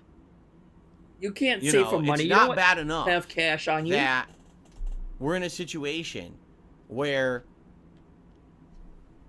I lost out on how we're much in a money lawless, godless country right now, and what we need is good old Ronald Reagan and Nixon back with a good old Christian, not responsibilities. What is it? Christian beliefs back in our country. Oh, God bless America. That will make the world a better place. Even though Ronald Reagan fucking ruined the country. Just the risk continues no matter where I go and what I do. It's just there. And it's for everyone here. It's not... This trickle is not down economics, my ass. This is bad luck. This is literally I'm assuming happening. A sundown state is like curfew kind of thing, where like businesses tend to like maybe shut down after the sun goes down, maybe? I'm not entirely sure. In this state. That's what my assumption is. It's a massive system-wide failure. It's not just your state. This is not exclusive just to you. We would love to go to Seattle. Do you want to do a fundraiser? We've only seen it once. To get your money back for your fucking reusable bag? In 2018, we went to Seattle once. And at that time... All right, El Sandwich, I'll see you later. Thanks for stopping by, all right? A lot of things went wrong during that trip. So it wasn't a very nice trip. And we've always said, we want to go back. We want to go back to Pike Place Market. We want to go back down to the waterfront and do some fun stuff. We would love to go into the city and go to, like, the Pop Culture Museum again and stuff like that. But I'm not exaggerating when I tell you, Seattle has literally become so crime-ridden that... You're not even in Seattle, though, Phil, remember? I know you love to pretend you're in Seattle, but you're not in Seattle. You're in Renton, have left. a suburb. There's entire sections of the city that are empty, where people just do whatever they want, and no one really cares or stops them. And it's time for another staycation. Is so rampant in the tourism areas. Yeah. That apparently Washington State is like Gotham. They don't go there. They outright say no. And it's funny because This is the launch of DSP politics. God, I hope not. You'll see. My throat can't handle example, screaming at the city for jobs and stuff in this if area. you had a fucking You'll look around and say, I wonder who's hiring in this area. What's it like? All the job postings are for downtown Seattle because everyone quit. No one wants to work there because that's where probably most of the jobs are. Absolutely no one wants to put up with the risk. You mean to tell me there are more jobs available in the middle of a city than there is in the bumfuck nowhere suburb of Renton, Washington? Oh my gosh. Color me shocked. There'd be more businesses in a major fucking city than in some quiet ass suburb somewhere. Down there, and the pay is ridiculous. You'll look at like McDonald's in downtown Seattle, $22 an hour. I'm not exaggerating. That's how much. Yeah, it's $22 an hour because the cost of living in Washington State is so fucking high, especially in Seattle. That's why it's so expensive, Phil. Each state's minimum wage is based on the cost of living there. The minimum wage here in New York is like $14.40, $14.50 because it's not as expensive to live here as it is in the West Coast, right? Now it probably would. I think New York City minimum wage is slightly higher, I think, actually, because obviously it's a lot more expensive living in New York City. They're paying in Seattle for a burger flipper job. They'll pay you $22 an hour. Did you hear that though? Did you hear the negativity in his voice, the disrespect in his voice for a burger flipper job? Oh, these unskilled laborers. Phil, someone working at McDonald's has a lot more skill and a lot more respect for me than you. You are a fucking leech of society and you don't contribute a goddamn thing to society in general. Someone working hard in a fucking Burger King or McDonald's is contributing to society, earning their own fucking way in life, and has a lot more skill and a lot more respect than you. You're a fucking leech, and shut the fuck up, because you're not above anyone who actually goes out and earns a proper fucking living. Okay? There's nothing wrong or nothing to be ashamed for someone out there working a minimum wage fucking job. You do what you have to do to get by in this fucking world. Because not all of us can just fucking beg online like a little fucking pansy to 3 or 4 fucking fans and have them give you everything they fucking need. So shut the fuck up about that. Because they're trying to get, no one will work there. Because it's a crime zone. They don't want anything to do with it. It's because the cost of living is so fucking high, you dumbass. You know? So, it's pretty insane, you know? One day we'd like to go back to Seattle, but someone's got to fix it. They got to, we're not going to go there and go at personal fucking risk, get robbed and shit. Who the fuck would care? Why would you want to do that? Right? It's just rough, man. It's shitty. It's shitty because when I moved here 9 years ago, it wasn't like this at all. It was nice. Everyone was friendly. The crime was not a problem. Oh, so you regret living and moving now there it's just, then? in the last 9 years, it's just like this. Like a giant fucking escalating thing. And it's like, I can't fucking believe how bad it's gotten. You know? You should move again, though, Phil. Why don't you move back to Seattle, back to Connecticut for you then, huh? Move back in with your mommy and your daddy. Fucking, because Kat's probably not even living there anymore anyway.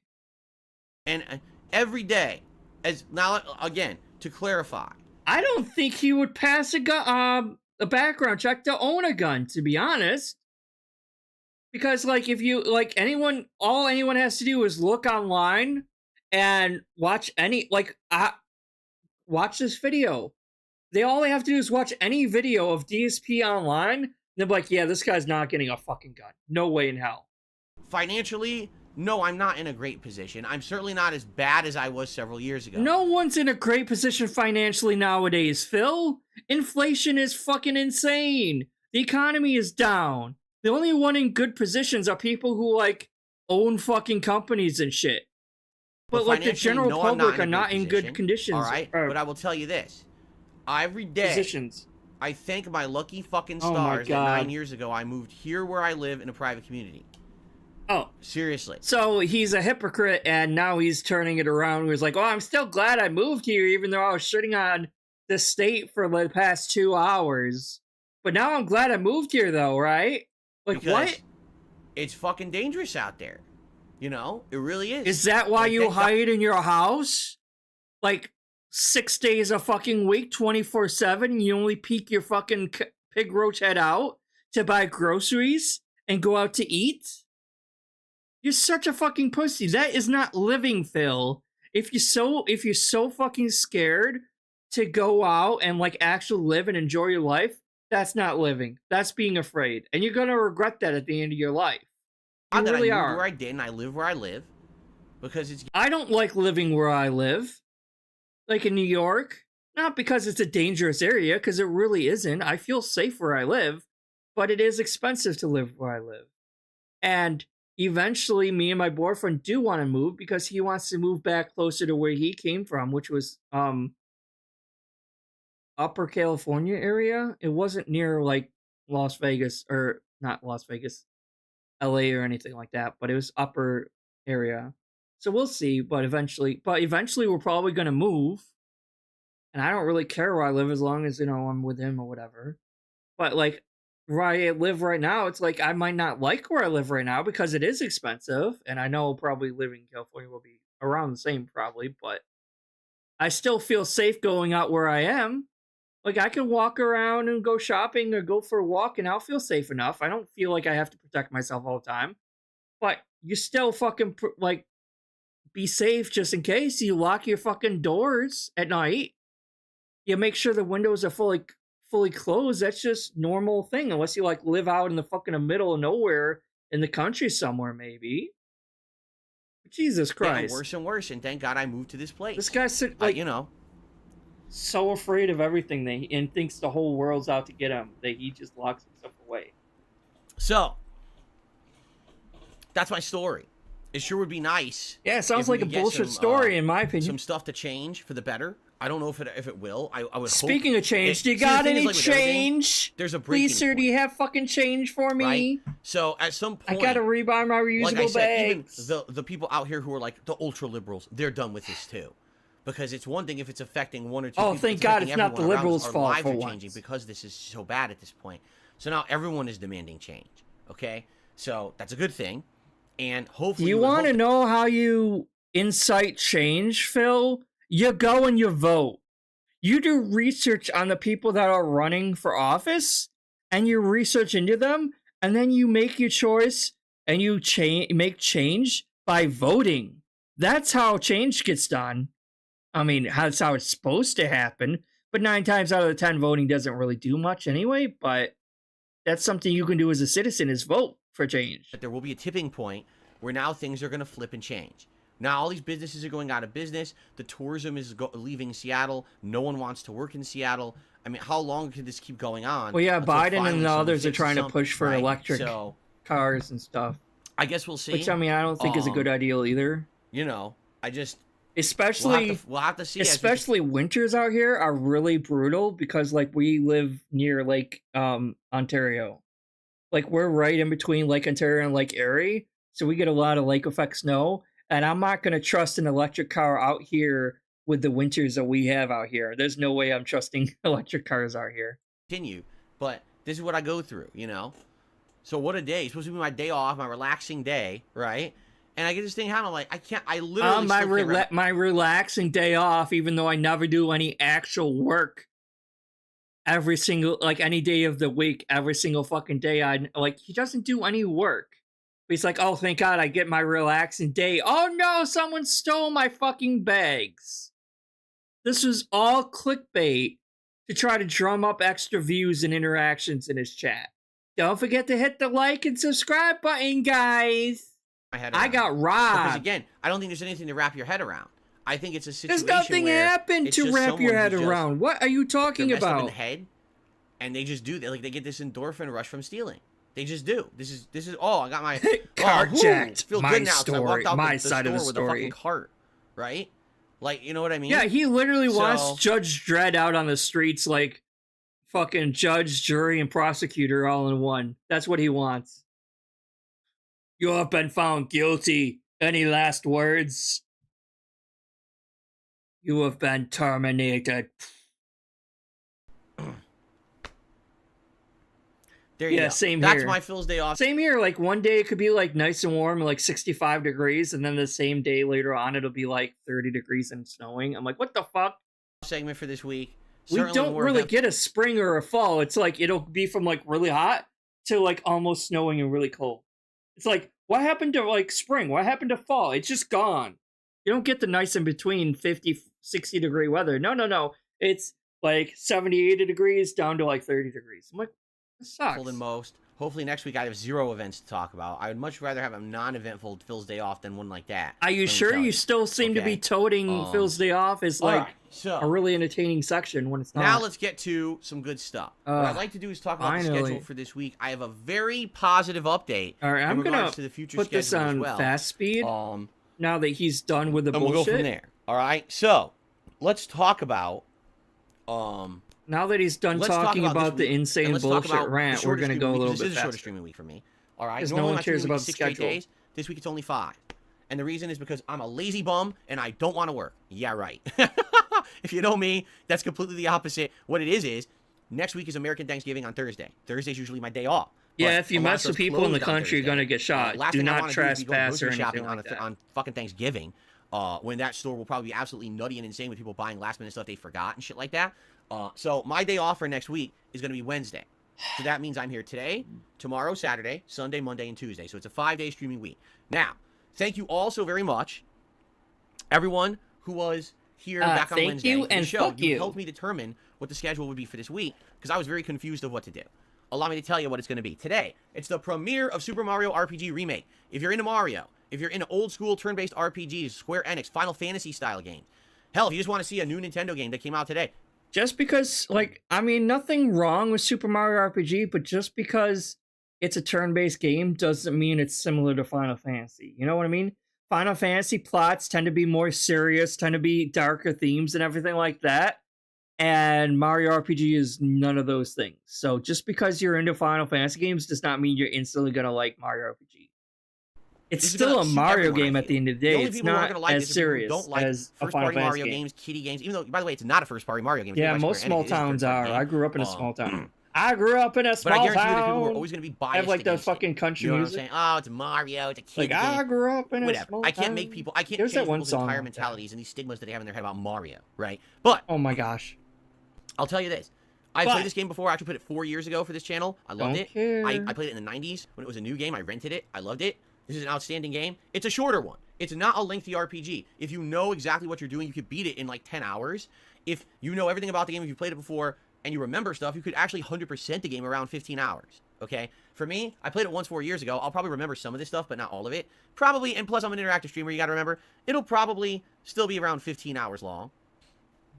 That's my guess. But it's not going to be an ultra-lengthy game. It's going to be a game that we play for some streams, and then we get past, you know, we're going to finish it sooner rather than later. It's not going to be one of these long, drawn-out, you know, RPG playthroughs or anything like that. So don't worry about that. Oh, God, he's playing another RPG. This won't be a lengthy one, all right? So it premieres today on the first stream. Tonight on the late stream, 6:45 p.m. Pacific time. It is the return of Friday Night Fights. And listen to this. Ladies and gentlemen, tonight, I'm going to attempt to use... prayer hands. Dalsine. Why does anyone care about this? Dalsine player play last night. No one cares, Phil. 45 minutes, and I learned some interesting strategies that I want to implement today. Okay? I don't know how it's going to go. It could go well. It could go absolutely horribly. Thing is, I haven't used Dalsine at all on PS5 yet. No, so I don't play this today. know what that is, to be honest. I don't know. I'll probably do some casual matches just to get my bearings, and then I'll probably jump into some ranked matches and things like that. All right? First time, by the way, I'm playing Street Fighter in like a month. So understand, admittedly, I know I'm going to be rusty, and I'm going to have some matches to get back into the swing of things and stuff like that. But I'm going to give it a shot. I'm going to try this out. I'm going to see what I can figure out, and hopefully it goes well. You know, hopefully we can have a good time tonight with Dalsine. We'll see how it goes. First time, again, with Street Fighter in like a month, and I'm excited to see how it goes, especially with a new character. Okay? So that's tonight, late stream. Tomorrow, the daytime stream will be Call of Duty Modern Warfare 3 multiplayer on the day's stream. You guys have campaigned to bring Modern Warfare 3 back to daytime streams, and I'm now listening to your feedback, and I'm going to give you what you want. So yes, Modern Warfare returns to daytime tomorrow. Last time around when I played on Wednesday night, I went on a crazy tear. I started using sniper rifles Dude, I had 33 kills in one match, 5.4 something kill death ratio. I was a juggernaut. I was kicking ass in that one. Dude, crazy. I was having so much fun, too. It's funny because I know it's not a great game or anything, but for some reason it just clicks with me, likely because of the retro maps, right? So, I hope you'll join me tomorrow for more chaotic fun during the day. Tomorrow night on the late stream, it will be like his fighting gameplay is really boring. Open world part of the game where you do all this content. It's very fun. It's a chill game where we can interact and we can talk and we can have time for that. It's meant to be more of a laid-back, chill game than like a serious, attention-grabbing playthrough. So I hope you'll join me for that. Then on Sunday, it's going to be the return of my React show, DSP versus the Internet on DSP Reacts. Sunday night, we're actually going to bring back Starfield for a one-off stream. Yes, I know. Starfield hasn't been played in like a month and a half, but I'm 40 hours in. I can't believe he's still going back and trying to finish Starfield after all this time. Then on Monday, more Mario RPG and more Street Fighter 6. Tuesday, more Modern Warfare 3 and more Like a Dragon Gaiden. That's my streaming week. I'm not here on Wednesday. Thursday is American Thanksgiving. I'll be doing one stream. And it's going to be a combination of stuff. There's going to be some chill stuff where we just kind of chill and interact and talk about Thanksgiving and what we're grateful for. And I think I'm going to be doing a special What are you grateful for, Phil? During that stream. That'll be related to American foods that people eat on Thanksgiving. And we're going to rank them live, which will be pretty fun. So that will be my Thanksgiving stream. Only one. I'm not going to stream Thanksgiving night because that night I'm going to have a nice Thanksgiving meal with my family. But I'll be back Friday the 24th. So 1 week from today, ladies and gentlemen, it is the return. Adpocalypse 2.0 on Black Friday. We will be here chilling with each other, watching advertisements. I'll be reacting to ads that have been submitted by the viewers, and it'll be a fun marathon setting. I'll order some food. That was so boring. I remember trying to watch that last year a little bit. I think I had to work. Probably some drinking going on that day, but I think I from earlier this year. I still have peeked in when I could. I have during his last Adpocalypse bullshit, and it was so fucking boring. It's like, I'm trying to think how could anyone stand to watch this Christmas? I have Kahlua. So I have like a ton of different kinds of liquors that I can take shots of and stuff while we do this fun event. And it should be a good time. So I certainly hope that you guys will join me. It'll be a good time on Friday the 24th. A nice laid-back, chill marathon. And this is what I like about this. We don't have to play any games. We don't have a time constraint. We can literally just relax together all day long. And relaxing is going to be perfect, right? And then after the apocalypse is done for the rest of that week, Saturday, Sunday, Monday, Tuesday, all gameplay, well, keep in mind the reaction will be Sunday, but you'll have more Mario RPG, you'll have more Modern Warfare 3, some Street Fighter, maybe some Starfield, Like a Dragon Gaiden, all that stuff, okay? Now, the positive announcement that I have for all of you. You ready for this one? It's going to be so positive, Phil. Let's hear it. I'm on the edge of my seat. Not really. So, even though yesterday was kind of a weird day with what happened at the grocery store. Sorry I'm being so quiet now. It's like my throat's actually starting to hurt a bit. From all the, I don't know if you would call it yelling, but raising my voice earlier for so long at this moron has really kind of hurt my voice a little bit, my throat a little bit. So I'm still here. I'm still going to finish this pre-stream, but I'm probably going to be done after this pre-stream's over with. We've been going live for, 2 hours and 20 minutes now. So I once basically this is over with, I'm probably done. Make it a rule that on my days off, I try to unplug from anything work-related. Sometimes it's tough. Sometimes it's very tough to do that, okay? But no, you don't. You're still, browsing Twitter and YouTube in case anyone mentions him. He's always ready to pounce. Basically, didn't pay attention to, emails or anything yesterday on purpose. I stayed never away. Pay attention to your emails, and at the end of the day, even when you're working. When I was kind of, wrapping things up, I was like, all right, so let's see what's on the agenda for tomorrow. I opened up my email, and get this. I received a donation. Okay. And then I received a donation. And then I received a third donation. And the donations were all for exactly the same thing. People really want to see me play RoboCop. Because I received not one, not one two, or two or three, but four. But 3 gifted copies of RoboCop. Yes. I need those that sounds stones. Crazy, but I got 3 different gifted copies of RoboCop. Good Fifth Element reference there. Now, obviously, that wasn't the intention, right? Nor was it, I didn't ask for 3 people to send it. Basically, we were talking about this back on Wednesday, and I said, yeah, right now, one of the major things that's stopping me from doing what I would like to do with my schedule is I can't afford a bunch of games at once, right? Because everything going on. I was sick. I lost a lot of revenue that week. Oh my God, you're still bitching about being sick. It sucks. I can't afford to dump all this money on a bunch of games. No one cares about you being sick. It wasn't that bad. Shut basically, up. Stop milking it. I opened my email, and I got, here's a code for RoboCop. Here's a code for RoboCop. And by the way, here's a code for RoboCop. I was like, oh, shit. Well, obviously, I can't use 3 codes for RoboCop. So Why here's what I not? did. I Play reached them all out at the to same people, time. and I explained the situation. And I'd like to say everyone was on board and basically said, yes. What about the 7 copies of Baldur's Gate 3 you probably got? Yeah, exactly. All right. So what about that? Once we finish with a playthrough, I don't know. Because I think everyone wants to fucking see him play fucking Baldur's Gate 3. Like a Dragon Gaiden. You know, I don't know what it's going to be. But whenever we have a time in the schedule and it's time to start with something new, the next game that I play will be RoboCop. And during the premiere stream of RoboCop, I'll be giving away 2 empty boxes of RoboCop giveaway. There you go. Okay? There you go. That's I'm gonna giving happen. it away. And don't say I never gave you assholes anything ever again, because I'm giving away 2 copies of RoboCop, even though it's not really, because it's not like it's coming out of my pocket or anything. I've never actually given you motherfuckers anything that I personally had to foot the bill on. No. These are all the gifts that were given to me that I'm giving to you. So it's basically like my fans are giving you this, not me. It's not that I'm giving you this. It's my fans that are giving you guys this. So it's like fans giving back to the other fans, not Phil giving to the fans.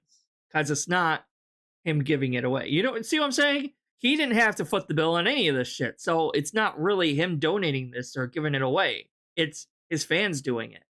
Just like those empty box giveaway bullshit. He was still giving away the empty boxes of games, but he didn't even pay for that. His fans paid for that in the first place. His fans pay for everything. He has no money of his own. He has no investment in his own business that he had to foot the bill personally for. Because who pays for the electric in that place? His fans. Who pays for his car? His fans. Who pays for his internet and the games and everything and the game systems? His fans. He doesn't pay for any of that shit. His fans literally own the stream. And if they stop donating altogether, if they collectively like, you know what, fuck it, we're just going to stop donating, he's fucked. He really is, because he has no actual income. It's all from his fans. It'll work out. Maybe, hopefully RoboCop's good. Maybe a little bit of money from 3 YouTube, people donated it. But he doesn't Obviously, get there's some much. demand for it, right? Oh my. Exactly. 'Tis the season. Says Chunk. 'Tis the season indeed. So. 'Tis the season to give me fucking money, you plebs. As it's a season of giving, so fucking give it to me. Fine. We'll give away some stuff. But again, when will I start RoboCop? I don't know. I'm not going to start it now. Now I got a bunch of playthroughs going on. Let's see. Let's see when we get through one of these playthroughs. Maybe it'll be in like late November, early December. The next game will be RoboCop, and that's when I'll do that. Okay? Cool? Such a generous person, all right, though. good stuff. So generous. All right, so I covered the schedule. That covered the good news. Why don't you play Baldur's Gate, Phil? Please, if you enjoy my content, support it in some way. Oh my god. Right? I'm an indie guy. It's a scripted beg segment. Are you ready, people? It's literally word for word the same fucking beg segment he always goes. I swear he has this fucking beg segment memorized, because not a single one of the words is out of place or different every single fucking time he says that. I swear he probably has like a Windows document open that has the script and the word for word of what he says. And he's gotten so used to saying it that it's literally word for word the same thing. It's like, I don't have any sponsors. That means I'm totally crowdfunded by you guys, blah, blah, blah. Like, it's the same shit. No major sponsorships. I don't get paid to play games. I don't shill products. Honestly, at this point, he should just record or take a recording of one of the show sponsors and just click play and have the video playing for that segment of the stream instead of him constantly repeating himself. I'm surprised he doesn't fucking do that, because it's the same thing. It's not like each of these are fucking different. So you might as well fucking record. It's like, but before we start gameplay, click and have the fucking video playing of the show segment. On my streams, as you know, this is all 100% independent. That's why I pride myself that I could give you honest feedback and opinions on games as I play them. You shouldn't. I can say really whatever I want on my shouldn't. streams. I don't have to worry about a sponsor dropping me because they didn't like what I said. You know what I mean? I like that. That's what I've tried. No, so instead you have to worry about your fans stop supporting you if they don't like what you said. Or if you shit on them like you always do and ban them. To aspire to do all these years. And I'm happy that 15 years later I can still be myself. But it means I rely on crowdfunding. I don't have major support in other methods, all right? Now, recently, you guys actually said to me, Phil, we wish that you'd actually monetize your streams more. You outright said that. No, they did not. You don't run ads or anything like everybody else. They did not they did not ask you to play more ads, Phil. I guarantee you they didn't. They might have asked you why you don't play more ads, but that wasn't them begging you to fucking play ads more. That really wasn't. And he's over here trying to spin that into like, well, you guys wanted me to play more ads. No, they really didn't. This is you trying to sneak that in to try to get more fucking money for yourself. Monty Mole over here says, I'm sending 23 copies of Baldur's Gate 3. Even if you did, he still wouldn't play it. And it would help you out. I said, yeah, it would help me out possibly if I could run more ads. So you'll notice that during my live streams, I want to say it's like every 20 to 30 minutes, there's an ad that runs, okay? That's a result of people's feedback. I don't know if it's helping right now or not. I've only done it for less than a week. No one asked him to do that. Having any kind of a concrete impact. I feel like if we do it for several weeks to a month, I'll see if there was like a definitive increase of any kind of ad revenue or whatever. So we'll see what happens with that, all right? But outside of that, if you want to support the content, there's so many ways you can do it, right? Liking the videos, leaving comments on the videos, liking the live streams. That's engagement. That kind of stuff allows me to find an audience on YouTube.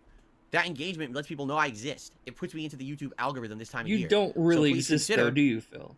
Liking the stream, liking You're just videos a shell of a person. You know? So, an illusion of please a like the person. content and leave comments on it. That's engagement. Outside of engagement, all right, there's many other things that you can do to help.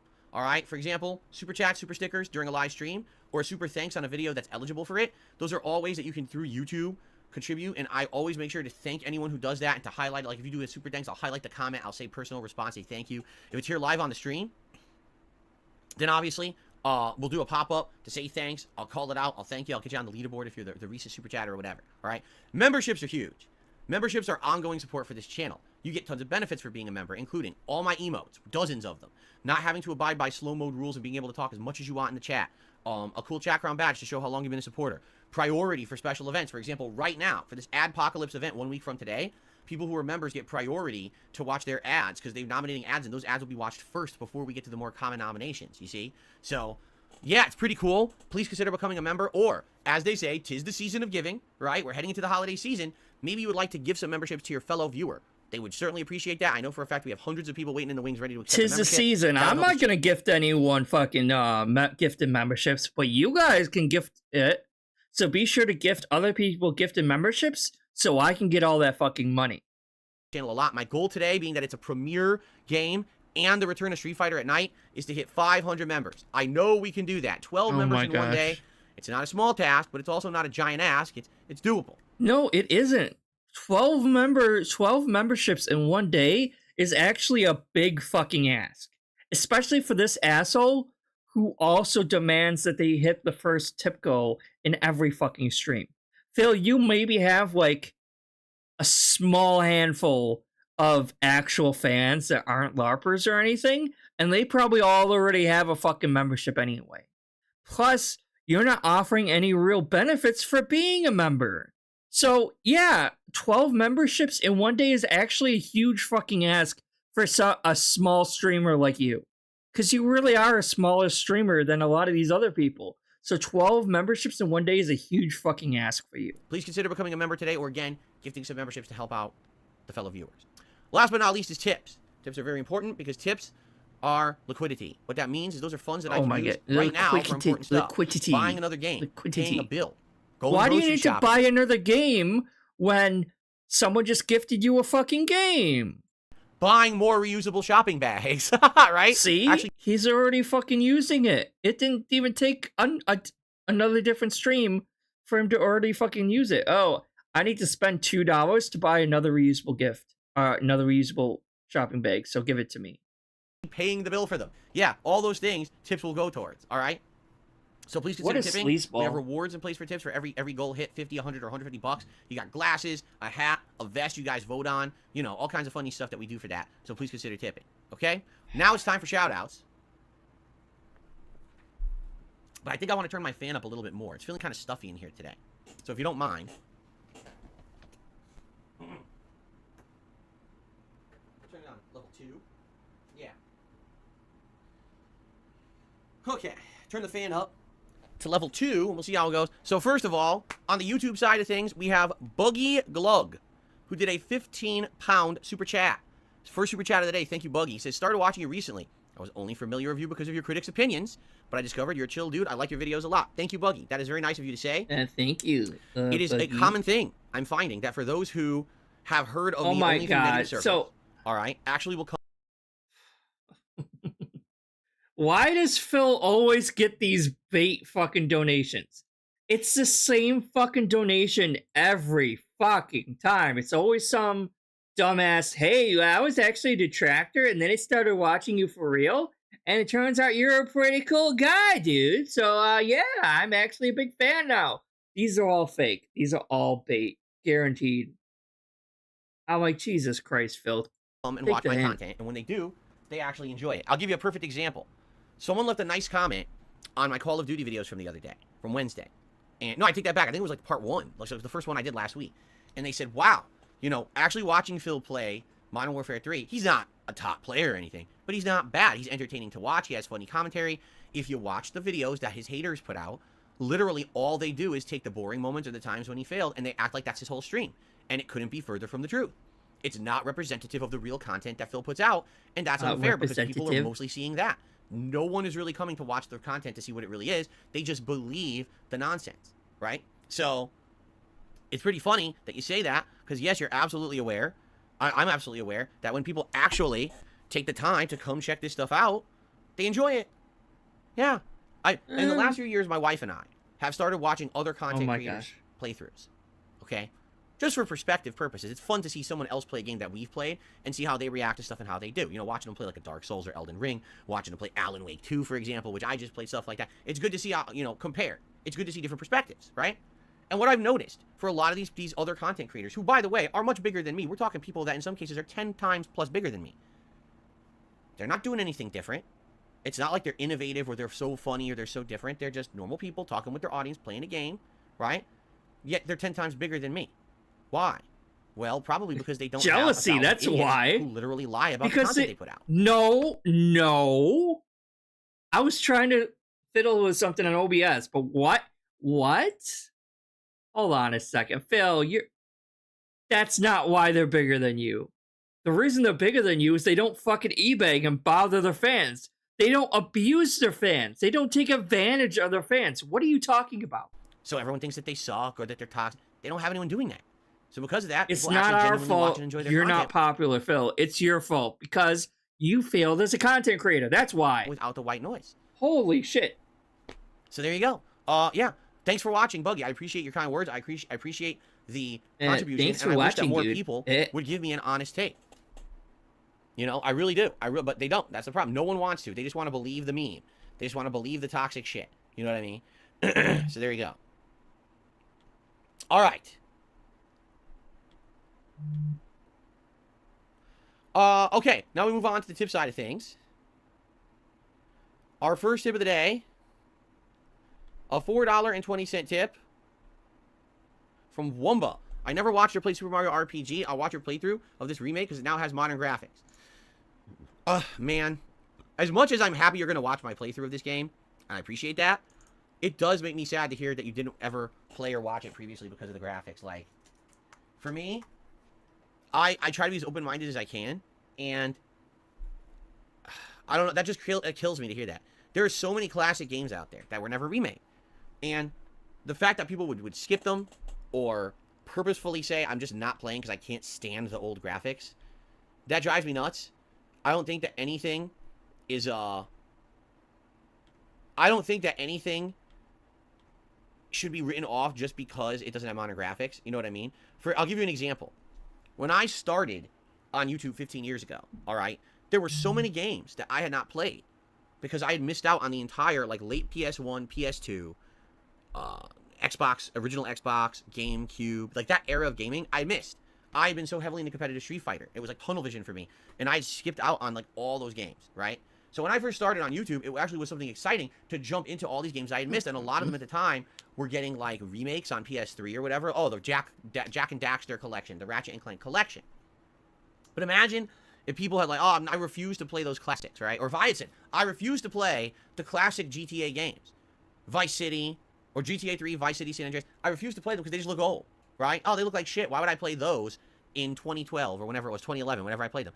Those ended up being some of the... This is the same guy who complains about games not being in 60 frames per second, 4K, HD, super, blah, blah, blah. Like, why would you make a remake if it's just going to be 30 frames per second, guys? Like, he always complains about that. Best playthroughs I've ever done. They are still, to this day, Always. legendary playthroughs people go back and watch from that summer. And it's because they're older games that look like shit, but man, it was fun to watch me play the classics, right? Why on earth someone would refuse to play an old game because it has outdated graphics drives me bonkers. Like, I don't know, man. It ain't just about that, right? It's like saying, well, I'll never watch a black and white movie. That's more like modern audiences, like modern gamers. A lot of them don't respect classic games and don't like, oh, it's 2D or... Oh, hold on one second. Or it's like, oh, well, I've heard some gamer, like, it was only one guy, but I'm sure there's other people who echo his sentiment, saying, like, Baldur's Gate 3 should not win Game of the Year solely because it's a turn-based game and it's not an action game. I'm like, are you fucking serious? That's the most bullshit thing I've ever heard of. Like, just because you don't like turn-based game doesn't mean the game itself sucks. Okay, it really does. No modernized filmmaking, you know, like, no. Oh my god. Anyway. Wait, I saw Project 7 series. It sucks that oh. But I'm curious to know how you would finish it. Yeah, he's never going to finish it, though. Never. I'm happy to hear one, but that you will be watching. I thought it was a troll thing at first. I received an anonymous $21 tip saying, I love this segment. You're giving us nothing but truth. Now, I believe that this person actually did this tip during my segment about the grocery store story and how the government basically is doing nothing to fix the problem. And, like, okay, so I get bigger streamers.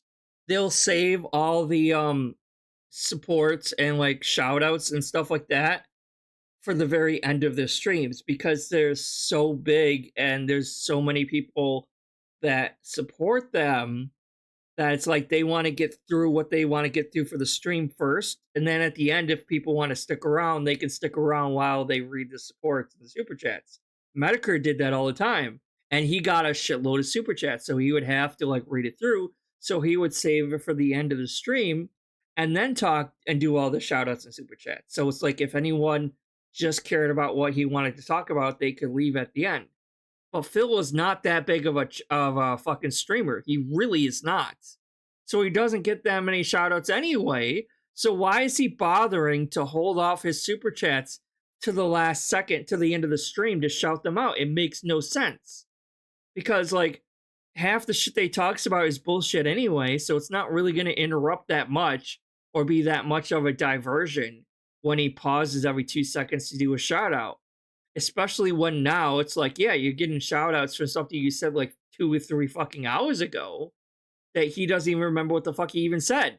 So it's like, I think this was from that. I'm like, yeah, probably fucking was. But because you're doing it some backwards way, when it's not applicable to you because you're not that big of a streamer, it doesn't make any sense. Thieves and stuff out here. So if that's the case, I thank you very much. I think that's what that's in reference to. It's hard to know because they tipped and, you know, that was a while ago. But thank you very much. That is a very generous tip. That gets up to $25 already, okay?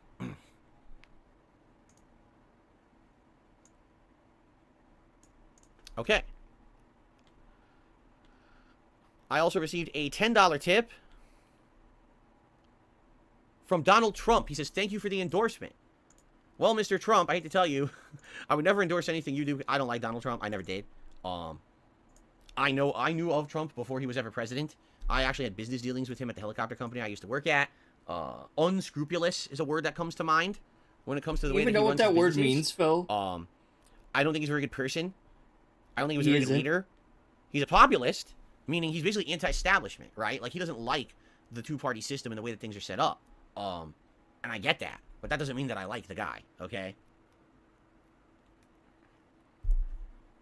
Thank you for the tip, though. Nice joke.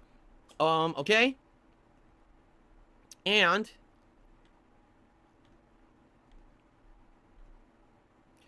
let's see here. I got a super chat from someone called Aquilak, and they said, just listen to this. I saw your Project 7 series. Okay, well, at this point, it's almost 12 years old. We're just under 12 years old. Out of my 15-year career, it's about 12 years old, Project 7 at this point. Okay? All right? It sucks. It won't continue any further. It does. It's been 12 years. I don't really think it sucks anymore that it won't continue any further. I'm curious how you would finish Project 7 if it all goes well.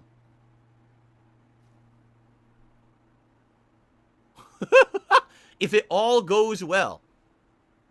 Boy, that would be something.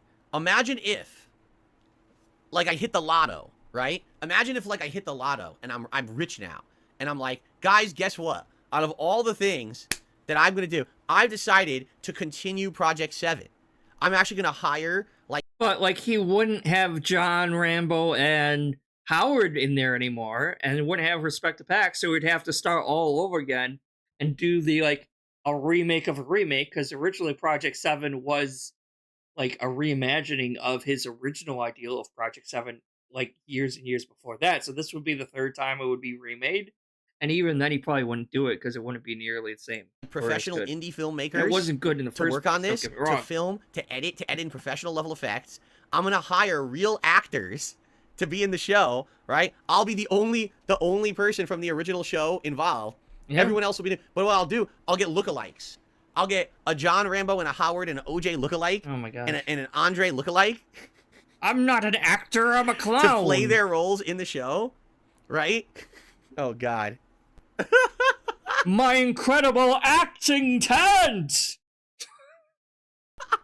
So the show. And Phil was like the worst actor in that whole series, though. He really was. Like, John and even Howard were better actors than this motherfucker. He was the worst actor. Like 12 years later, like nothing happened. Like it never ended, so right? It just terrible. continues today for, you know, just episode, what would it be, episode 5? Because we did 4 episodes. Why so wouldn't you just restart it? Just happens as if there was no hiatus, right? We continue on, we've got all, because here's my idea. Episode 5 was supposed to be the horror episode. So it was supposed to be a combination. It was going to be survival horror with references to like Resident Evil and Silent Hill, but it was always going to have like campy horror. Like I wanted to have like a fake Jason Voorhees, and I wanted to have like Scooby-Doo segment where you're like in a hallway and you're running through and you're like going in and out of doors. And actually I wanted to rent out like a mansion, like an old mansion for a shooting location. And we were going to use this as the actual shooting location to make it. Phil, you did not have the money back then, even for you to rent out a fake a mansion at all.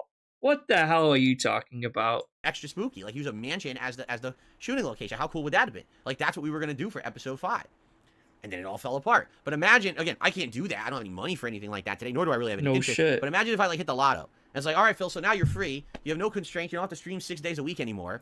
You know, let's bring.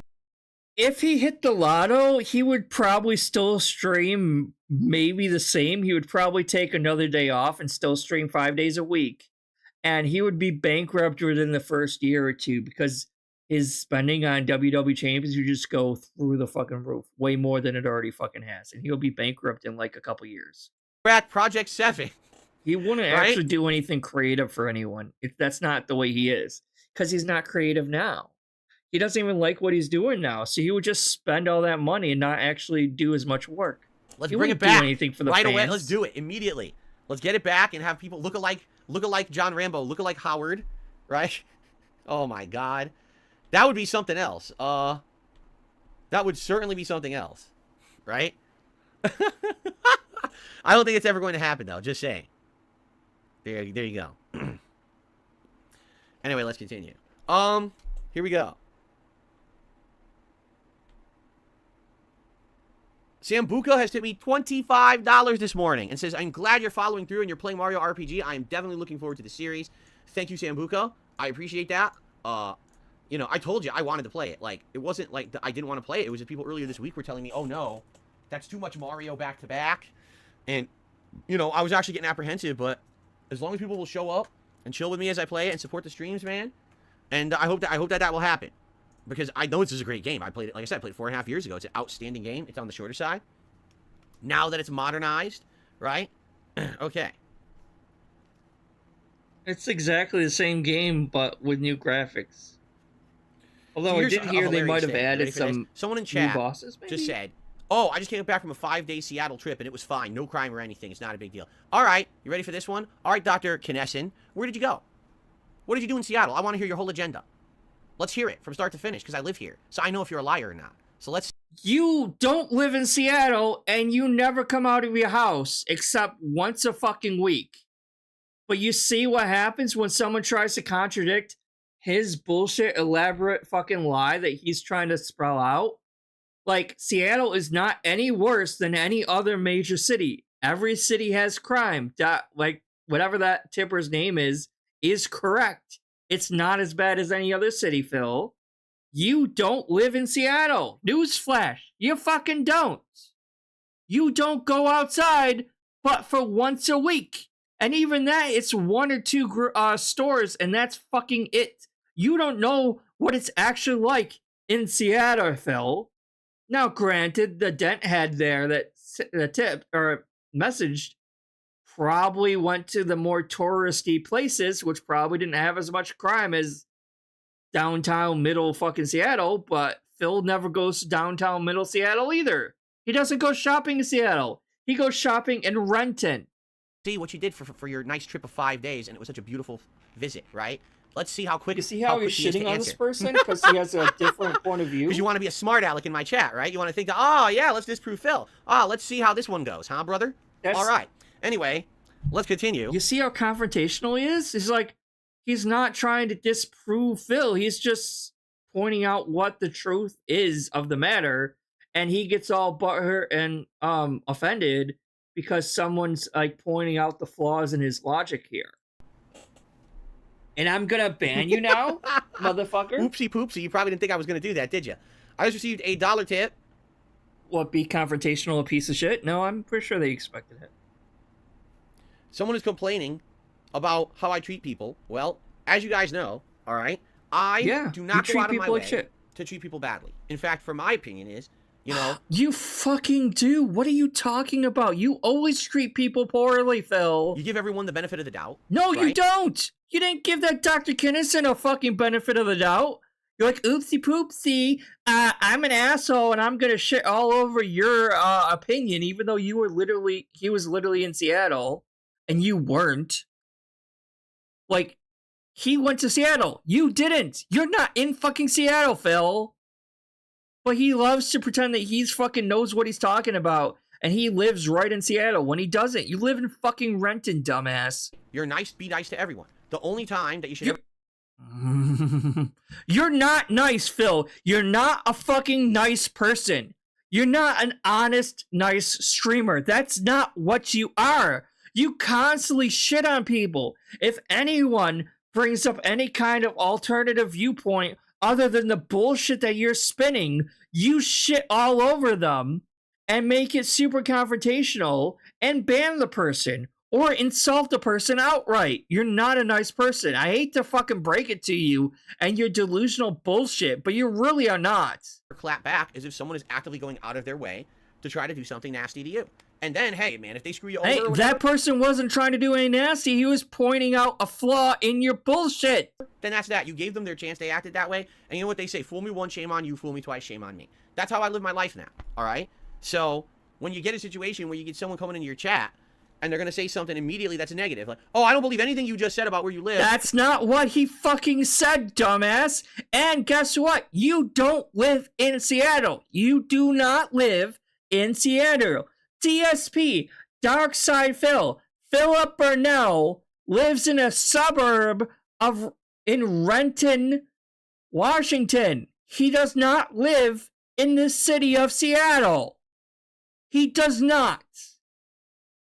He doesn't know what it's like in Seattle because he doesn't go shopping in Seattle. He comes out of his house once a fucking week. One time a fucking week to go to 1 or 2 different fucking stores in Renton, Washington, not in Seattle.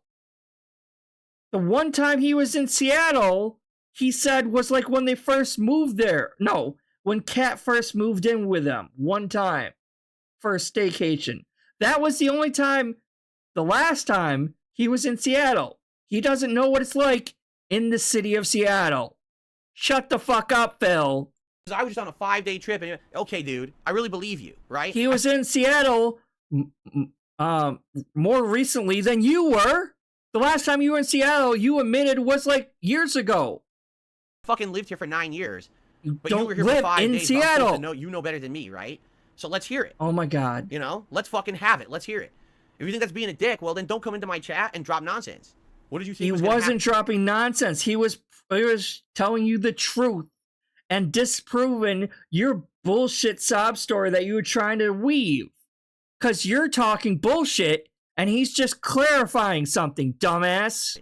Right? People were going to put you up on a chair Holy and lift you shit. above like the hero of the chat. Because you. Oh my gosh, that's not what he was thinking. That's not... He is projecting so fucking hard here. He really is. This is projection. No one thinks like this. No one does this. No one posts in a chat thinking that's going to happen, Phil. He is literally just saying, hey, I was in Washington and I didn't see any of that. That's not him being a dick. That's just him stating a point of fact. Anti-Phil. This is... Where did you think you are? This isn't a detractor stream. You're on my stream. He is not even a... Oh my fucking god. He's not even a fucking detractor. You dumbass. He is literally fucking... Yeah, he needs to like fucking show all his receipts as proof that he was actually in Seattle. Even though Phil doesn't live in fucking Seattle. You said it. You know what I mean? So, I mean, yeah, I'm not just going to actively sit here and be nasty to people for no reason, but if That's what you just did! In here and they try to derail stuff. You know, when I first started actively making content about Phil, right? Like, you go back to some of my first live streams and my first videos and stuff. Like, I was relatively calm and, like, collected, I would like to think. I was, like... not so irritated and everything. And now it's just like, I don't know why. It's just, he's gotten so much worse. And just, like, it hasn't even been a year yet since I started making content here, right? It hasn't. It's like, what, maybe been 6 months, 5 months, something like that? Since, what, March, maybe? February? It's been... And, like, he's gotten so much worse in such that short of a fucking time that it's insane. And it's like, every fucking other word that this dumbass says is so inflammatory, is such bullshit, is so confrontational. And he is over here honestly trying to pretend that he's the nice guy and that he treats everyone with respect. No, that person was not an asshole. He's not a detractor. He's not trying to prove you fucking wrong. You're just a paranoid piece of fucking shit and instantly thinks that anyone who tries to say anything other than the bullshit narrative you're trying to weave must be a detractor and a hateful person. So you think you're justified in shit talking and bullying that person when that's not the fucking fact. You yourself said life is not black and white. Okay, well, guess what? Life is not black or white. That person isn't anti-Phil. That person isn't a detractor. You're just a total asshole and can't possibly accept that someone else might have a different opinion than you. Because guess what? Newsflash, Phil. Your opinions are not always right. You are not always fucking right. Holy shit. If they try to be negative or whatever, then that's how you're going to get treated. You started. They weren't Don't being start something negative. You don't want to finish. You play stupid games, you win stupid prizes, as they say, right? Oh my fucking Thank you, god. Kulak, by the way, for that super chat. I wanted to get you on the leaderboard there. Okay. Alright, here we go. Downtown Seattle. No disrespect to you, Phil. Not disproving. You just wanted to add to the discussion. Nope. You're a fucking piece of shit detractor because you have a different point of view than him. So that means you're an enemy of Phil because he's a piece of shit. Pike Place to Wharf, Ferry to Bainbridge Island, Kirkland, and Greenwood. No disrespect, not disproving you. I wanted to add to the discussion. So Nope. I'm curious what you did. When you say downtown Seattle, okay, that's great. What did you do in downtown Seattle? When you say Pike Place and the Wharf, what did you do? Because you realize, like, that whole Pike Place Market Street, like with that original Starbucks. And I was gonna like stop playing this video because I thought we were done and more bullshit. Has been the most broken into Starbucks ever, to the point where I believe at one point they were discussing closing the original Starbucks location. And that's pretty fucked up. I believe. And where did you get that information from? Twitter? Because you sure as heck don't fucking frequent there or walk in there every fucking day. And guess what? All he's saying is that when he was down there on his trip, he didn't see anything. And also, guess what? You don't live in Seattle, so you wouldn't know. You're just listening to hearsay that you're hearing from yourself. Historic thing. So guess what? You don't live in Seattle. You know what I'm saying? Live in Renton. Now, personally, I've never been to Bainbridge Island. I have been on the ferry, but I never went to Bainbridge Island. That I can't speak to. I can speak to downtown Seattle. I can speak to Pike Place Market. I can speak about the wharf. How can you? You don't fucking live there, Phil. That stuff, I've been there, right? So I'd love to hear about your experience because I know God. personally. Can we just skip this and end this, please? I'd like to be done. Reports of crime, break-ins, smash and grabs, theft, and the people but don't want he to is be such there. an asshole. So maybe you got lucky. It doesn't sound to me like you spent 5 days there. Yeah, like this person. It's hard to trust Starbucks management because they've been trying to like step on fucking what is it? Fucking unionize, because like the employees of Starbucks are trying to unionize, and the Starbucks management is trying to squash out the attempts to unionize. So they probably are just telling a load of shit to the customers in order to like get them on the management side so they don't unionize or something. Right? It sounds like maybe you walked through one day and just at that point there was nothing fishy going on. So maybe you had a good time, but that's not representative of. Well, that's all he's saying is that when he was there, he didn't witness anything that bad. And guess what? You're not in Pike Place Marketplace every fucking day, so how are you supposed to know, Phil?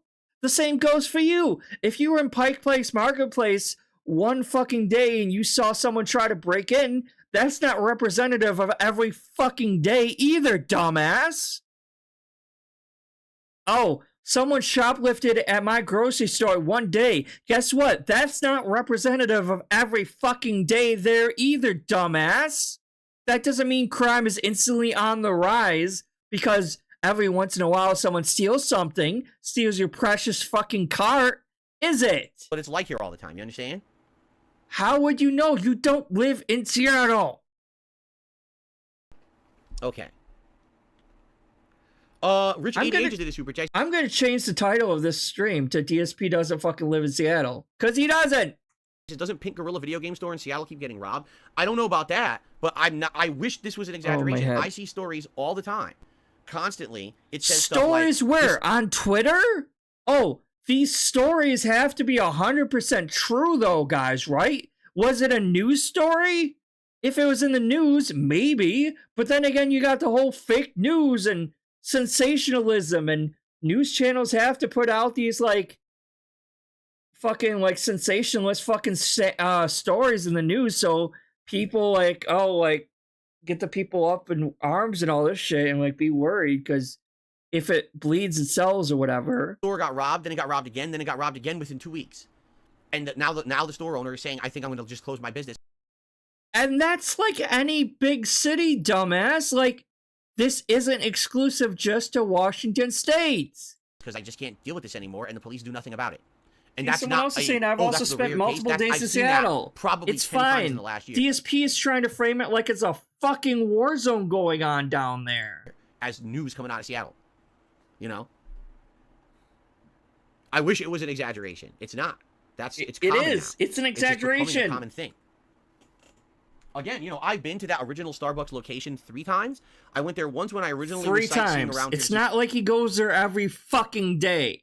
Because he doesn't live in Seattle.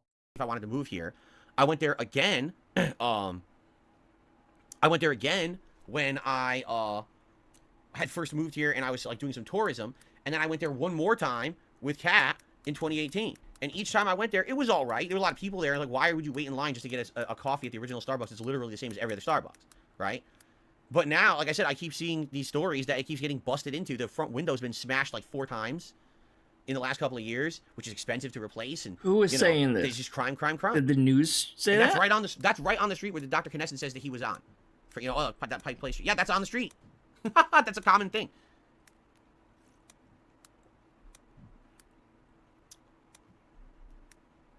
Was it the same Starbucks the guy got stabbed in front of? I don't think so. I think that one was the downtown Seattle Starbucks.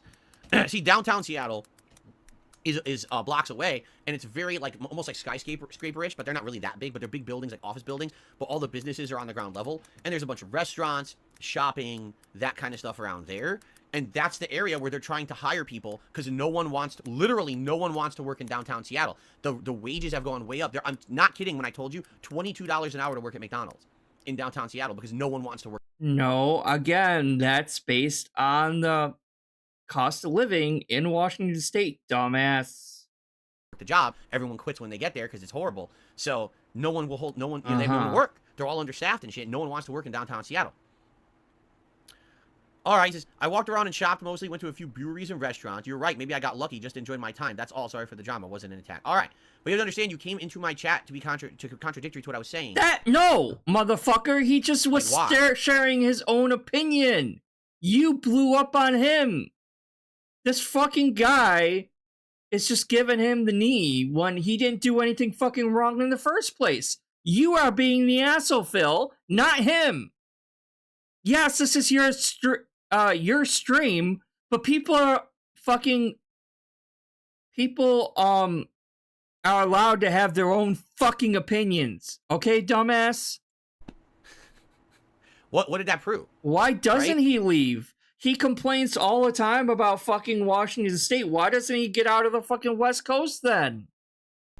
Nothing. I'm happy you went on a vacation. If you're telling the truth, I'm happy you went on a vacation and you enjoyed yourself and you had no negative situations. I'm very happy to hear that, because that's not what's common here. Like I said, the people who live here don't want to fucking be here anymore. You don't live in Seattle. It's ridiculous. The crime's going up. So it's just, move. It's why did you fucking stand down? Stand down now.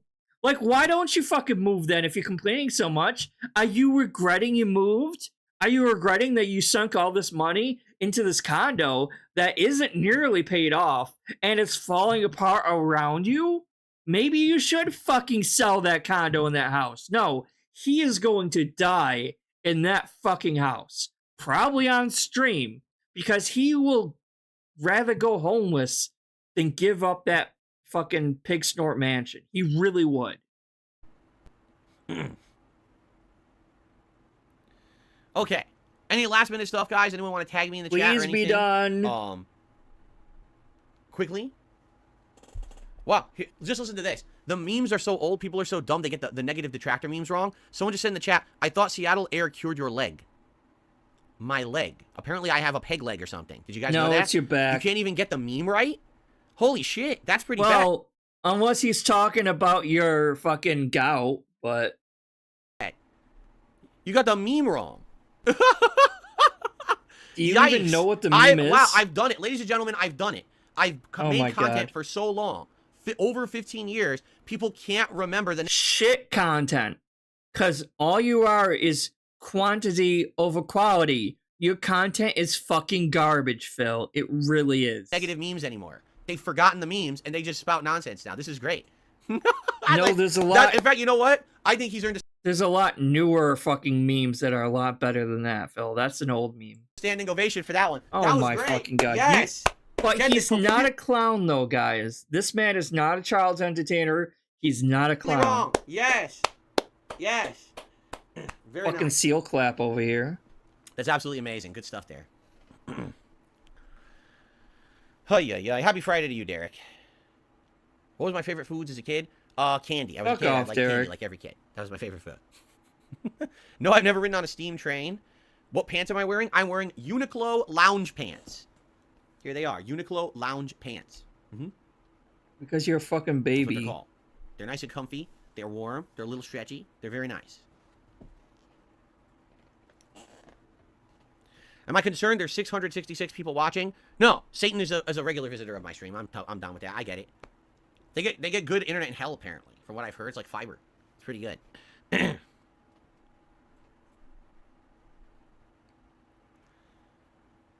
How come I never talk about Taco Bell? What exactly would I have to say about Taco Bell? There would need to be something to say about it, I guess? I don't know. I don't know what you mean. Oh, hey, Newt. How you doing? I'm hoping we're almost done here, honestly. Very good. Because this has been one hell of a fucking pre-stream, I'll tell you that. This is fucking insane. I don't have a favorite sport because I don't follow sports. When I was a insane. kid, I liked American baseball. I used to watch. And as opposed to football. What, European baseball? I used to watch when I was a kid. And then in the mid-2000s, I actually watched American football for a few years and followed it. And then after that, I kind of fell off and haven't watched anything since. The Executioner just re-upped his membership and said, yay. Thank you, Executioner. I appreciate that. There you go. These people are fucking dense, man. Yes, I'm interested in playing Paper Mario and the 1000-Year Door remake next year. No, I didn't see that Fortnite broke a new player count recently. I'm not stupid. I don't waste my time. Captain DCW. You'd think he would have like learned something from shitting on Minecraft for so many fucking years and shit, but no. PG. Currently watching Yakuza 7, preparing for Yakuza 8. There you go. Why are you fucking asking him this? How come you never talk about diarrhea? Why the fuck would he? What the fuck are you into? Like, I know Phil's into scat and shit, but literally, but like, are you that actually into that? Like, what the fuck? Carliga says, well, why don't you talk about diarrhea? It's a good question. If I'm not going to talk about Taco Bell, I'm not going to talk about what comes after Taco Bell, right? There you go. That's why. No, I told you, I've never had my wisdom teeth taken out. Every once in a while, I'll get some pain in the back of my mouth. Every once in a while. And I think it's because I still... What is your game of the year? Guaranteed he's probably going to say fucking Hogwarts. Hogwarts or Stray, probably. Have my wisdom teeth. But I'm lucky where they're not coming in. You know what I mean? I've never had major problems with it. So I think I might get away with it. I'm 41 years old. I think I might get away with it. We'll see. Hopefully I don't get some late life bullshit. That would really suck. I would hope so. I hope so. I really hope that happens, Phil. Monty Mole, what is your current game of the year? I'm not going to answer that because I do a Game of the Year awards countdown, usually in the first week of January. Why would I spoil that by telling you now? It's probably going to be some bullshit. Oh, well, these two games tied for Game of the Year. No, you can't do that. It has to be one fucking game. That's the whole point. And you'll probably fucking do that. Wouldn't make much sense, would it? So I think I'm going to forego that. There you go. Derek, yes, I agree that in yesteryear they had the best ads. I loved the what I really miss. Oh my god. Is that back in the day, and I know as cheesy as this is, all right, they used to have jingles.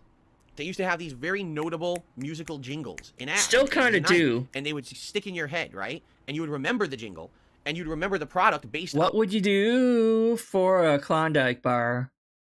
On the jingle. And it was brilliant marketing. Sometimes, you know, have you had your break product, today? But that song stuck in your head. And then you'd think about the product, and the next thing you know, you'd see it in the store, and you'd want it. You know, that's one of the things that I definitely, Well, his dents, God forbid his dents ever do, but it does. His background fucking sucks. We need Judgy back, which was the little Pac-Man ghost. That was the best. We need Judgy back. We need to get rid of this blame it on leg bullshit. Get rid of all these fucking art. Like, his background is terrible. I definitely would miss. Unfortunately, I'm still on. I am waiting for him to be done, but this pre-stream, I thought the pre-stream was going to be done, and then we got into a whole other drama segment because someone dared to say something that didn't go along with Phil's fucking bullshit. Like, and they weren't even contradicting. They were just saying, like, hey, I didn't notice anything like that. And he's like, oh, no, how dare you? Like, it's fucking insane. What shitty licensed pop music can we put into the commercial, right? Oh, I spilt my milkshake. My milkshake brings the boys to the gun. Oh, I spilt my milkshake. I gotta clean my milkshake up. What am I gonna use? These wipes. It's like that. No, I'm not gonna go buy the wipes because you used the fucking milkshake song in your fucking Phil, ad. you're like, you know what I mean? The biggest like consumer out there. Like, all these ads and shit are targeted directly at you, and you fall for the marketing every fucking time. Now, what are you talking about? Jingle like, I spilled my milkshake. Oh shit, wipe it up with cleaner bits. Hey.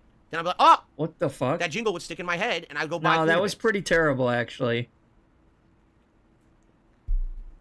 It's just better marketing, but modern marketing is stupidity. It's for dumb people, I guess. I don't know. Yeah, they should hire you to make that. Make that into a fucking commercial. That'll be a lot better, right? Anyway, I received a tip. I received a $20 tip. Joy. From 1 Minute Man. Of course. He says, the store clerk is right. People steal to steal and sell. It's not about personal consumption. There you go.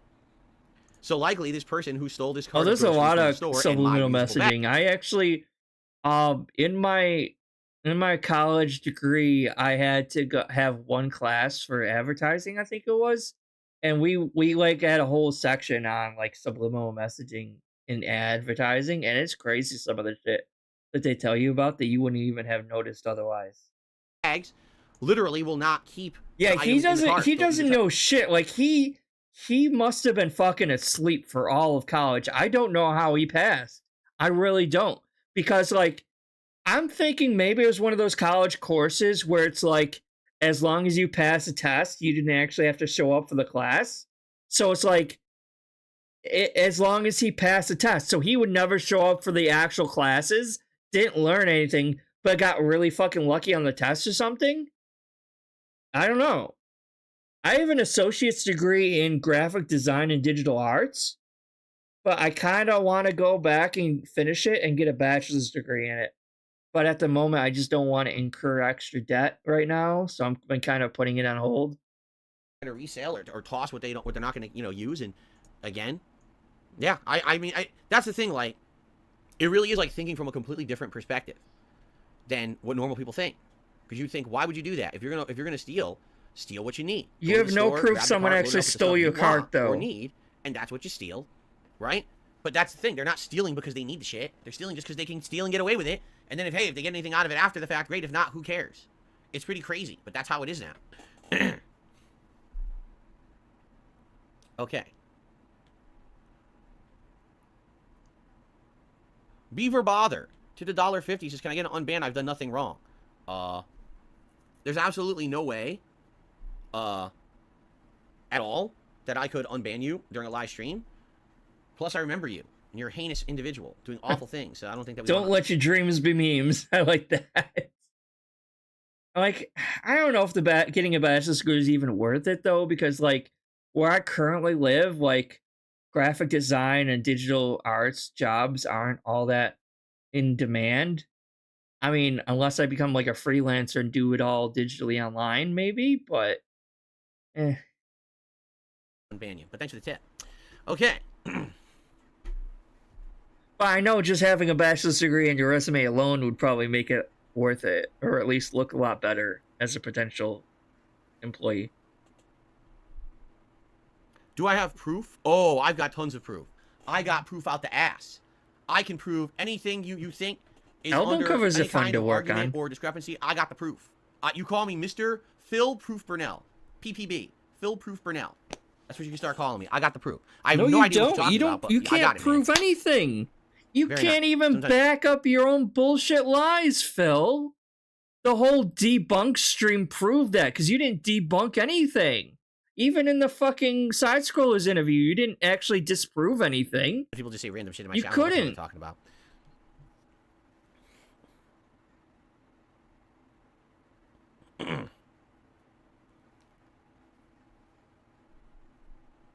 Well, that's what's great about the internet now, though. It's like you can just watch like people on the internet and learn how to like use Photoshop and all these other programs just without going online, without getting a degree. It's awesome.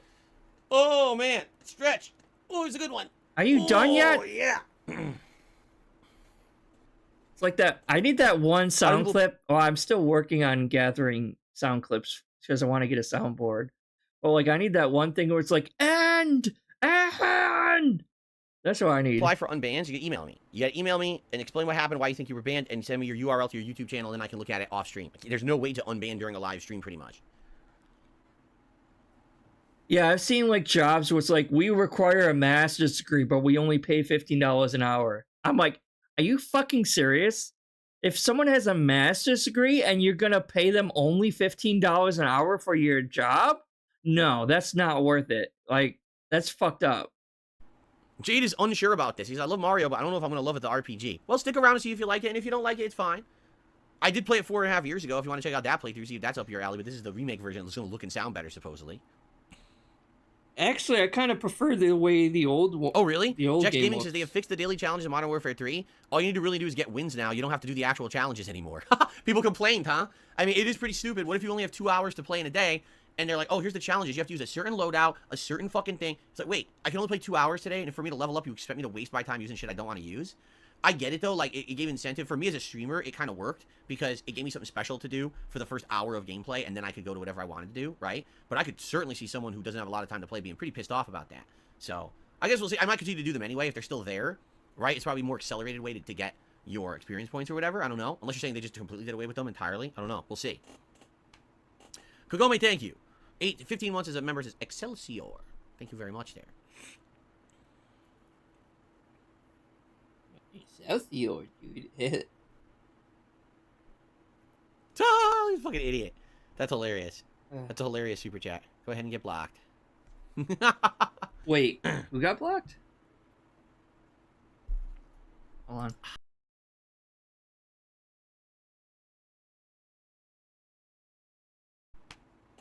Kagome, thank you. 15 months as a member says Excelsior. Thank you very much there. Is it this one? The road is rampant with warriors. It's a gun show out there. Don't worry. Don't be so down for the rafters. Okay, I like that. Because it references his old WW Champions account. It references Down for the Rafters. It references the gun show. And I think the Warriors is like one of the guilds he was with in it. So yeah, that is pretty good actually.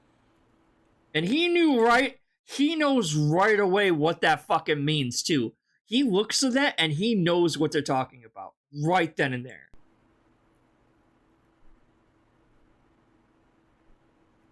Oh, you fucking idiot. That's hilarious. That's a hilarious super chat. Go ahead and get blocked.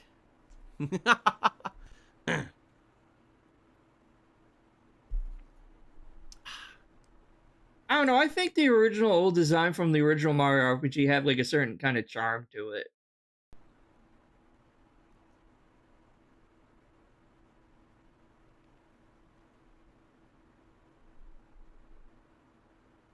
Yeah, because it's not worth it. People with a master's degree can get a job paying a lot more money than $15 an hour. So that's not a competitive job field. So they're going to be waiting a long ass time to get a job like that, to get someone to fill that job, unless they will settle with a bachelor's degree.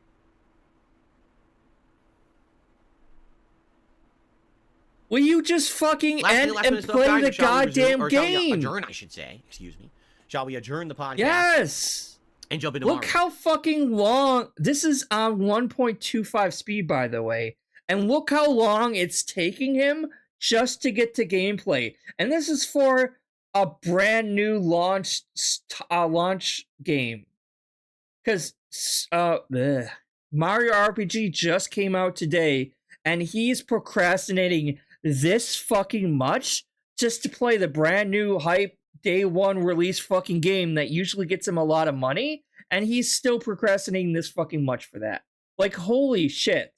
And see how it goes with the remake. Hopefully it's good. I hope it's good.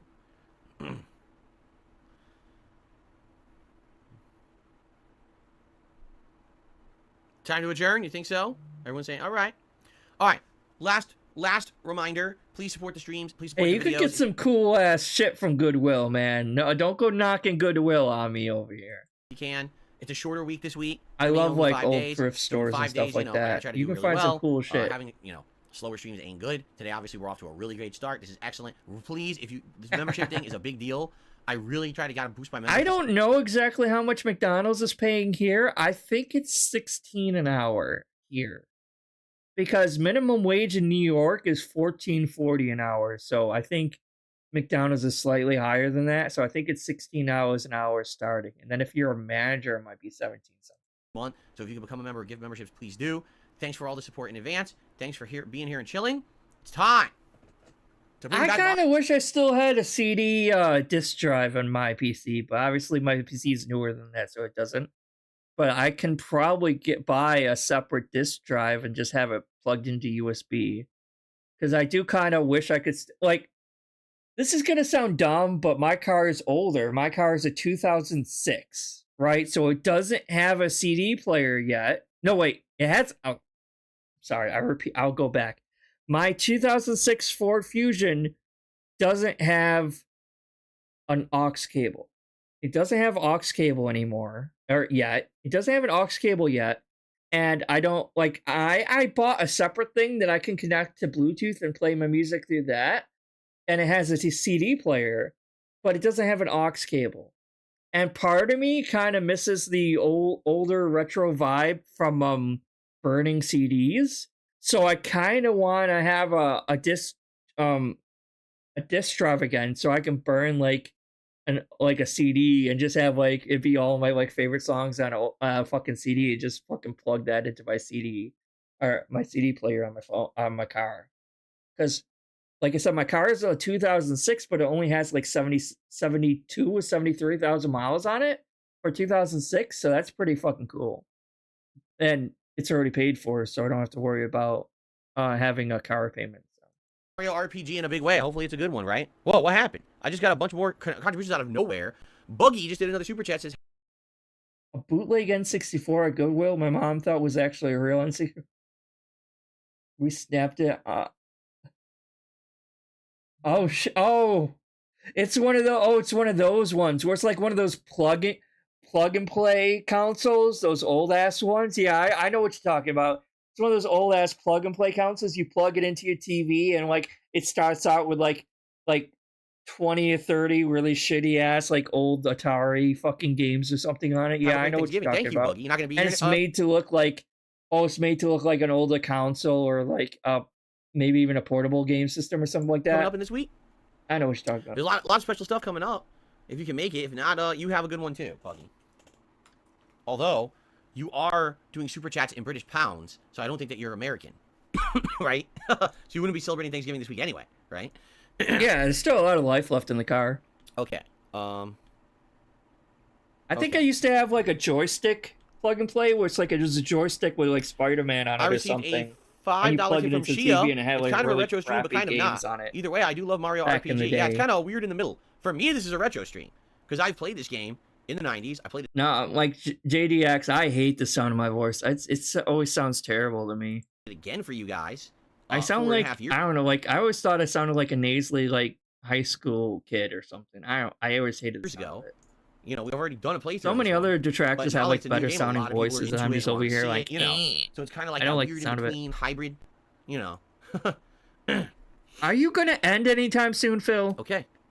Oh, by the way, one final thing. Oh my god. I may have an interruption during the stream today because out of nowhere, I didn't ask for this or anything. My parents bought us out of nowhere. I didn't ask for this, by the way. I didn't ask for it, but they just happened. More food for Thanksgiving. They actually ordered us these like turkey breasts that are like stuffed or whatever, and we had already bought a turkey roast like we had done last year. We had already bought that for Thanksgiving, but then out of nowhere, my parents bought this for us, and my dad emailed me the other day. He's like, "Oh, it's coming Friday." So I was like, "All right, I guess we'll." See, so his family is still sending him his ass QVC Thanksgiving dinners because they know he can't fucking cook, and he's over here pretending that he bought some turkey roast or some bullshit. I'm putting exit out on that. He always expects his family to send him some sort of QVC Thanksgiving dinner. And he's over here pretending that he bought some turkey roast already or something like that. I'm like, yeah, I don't think so. We'll see what we want to do. One of these we'll have on Thanksgiving Day, and one we'll save, freeze, and we'll have it on Christmas Day, right? So they're supposed to come today, but I need to get it right away. I don't want to leave it on my doorstep out there, you know, refrigerated food. So I'm waiting because what they do is they email me when it gets delivered. So when I see that happen, then I know to go downstairs and grab it. It hasn't showed up yet, but it could show up anytime. It would be so great if like there was a whole nother food delivery fiasco with like, well, it's not DoorDash, but it would be similar to the DoorDash issues he's had, where the DoorDasher like can't find his house or something, and he's like, the food is late. What the fuck, guys? My parents went through the trouble of ordering this QVC Thanksgiving dinner, and now it's showing up late, and I have to be out and doing actual work and going grocery shopping, and they stole my cart and all this other bullshit, and now you're running late. Today. So if it does, I'll have to interrupt my stream briefly to go get it. All right. So, all right, guys. Thank you all. Fun podcast today. I hope that you enjoyed the show. Thank you all, guys. You all, join me for Super Mario RPG Remake premiere today. I think that'd be great if you could. At least give it a shot. If it's not your cup of tea, look at how terrible he's aged. I know for a fact I love this game. Holy shit, you guys looks like will also enjoy this, right? And all this amazing fucking slideshow. Thank you all for your support this morning. Tomorrow, really bad Photoshop. We'll talk about what I thought about my first day of Super Mario RPG. I'll be talking about returning to Friday Night Fights, which will be fun. Like a lot of stuff coming up. Exciting stuff on tomorrow's show. All right. So exciting. Thanks all. Peace out. See you tomorrow. Later. All right. Very good. So let's go ahead. I can't honestly believe anyone watches this and gets entertained out of it. Ready. Let's get this camera. Like actual entertainment out of it. I really have a hard time. There we go. Mackie, I'm sorry. I hate to do this to you, but I'm just about to end. I really... You always come back at the worst possible fucking times, dude. Like, I'm literally just about to end because he just finished his long-ass fucking pre-stream. I will be using my Pro controller for this playthrough because you should be able almost 2 hour long pre-stream today to use the thumbstick to move your character around in this game, and it hopefully will work well. I do feel like sadly with Mario 1. Oh, is he gonna low-key beg for another fucking Nintendo Pro controller, even though he hardly ever fucking plays games on his Switch anymore? I was at a disadvantage the whole playthrough because you need the D-pad to play that, and the D-pad on this controller is busted and doesn't work well. It never did.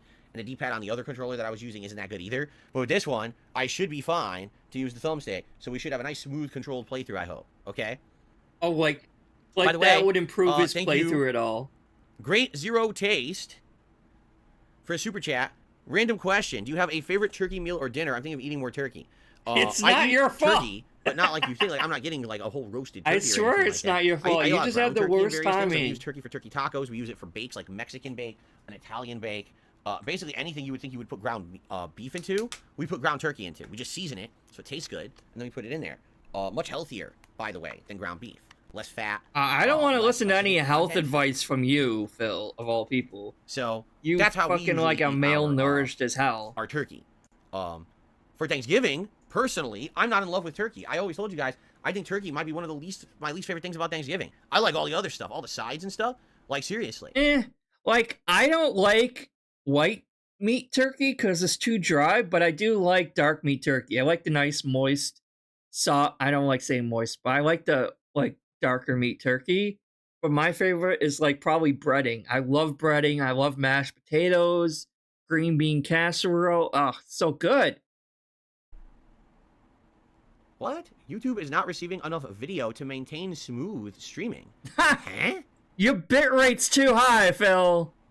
According to OBS, I am completely smooth and not dropping any frames. Are you guys seeing the stream fine? I never heard of the game show Beat the Cage. What's going on? I never heard of it's saying that. there's an error. There's no error on my end at all. Well, it's literally smooth. I don't really have normal network TV anymore either, though. I usually just watch YouTube. And recently it was my internet was saying I do get basic cable now, apparently, because they changed it, so that's included in the internet that is provided from my apartment complex now, apparently. So I don't know. I don't use it. And we live in kind of a dead zone, so if I was to use it, I would have to download the Spectrum TV app or something on my smart TV or something. I don't. I don't know what they're talking about. I just usually watch YouTube or movie videos, and I think I have zero frame drops, zero issues. It's Discovery smooth. Plus and looks fine, Hulu. Looks normal. Maybe YouTube's having an error on their end that it would say that because I'm having no problems.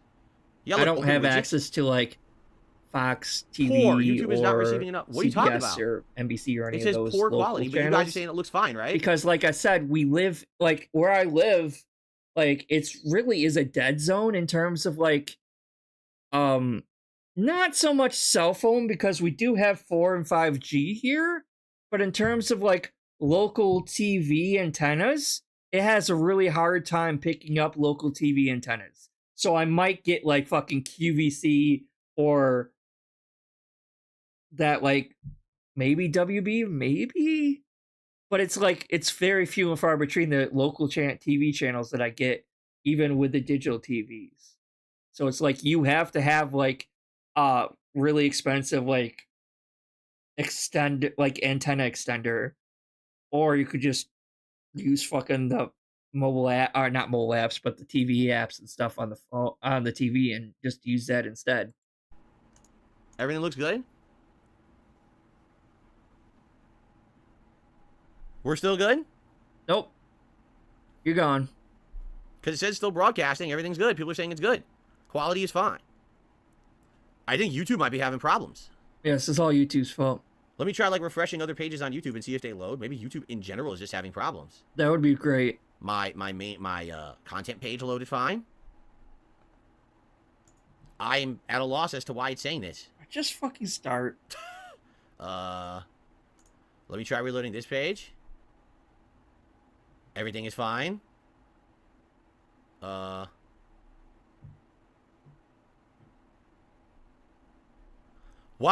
I can tell you right now.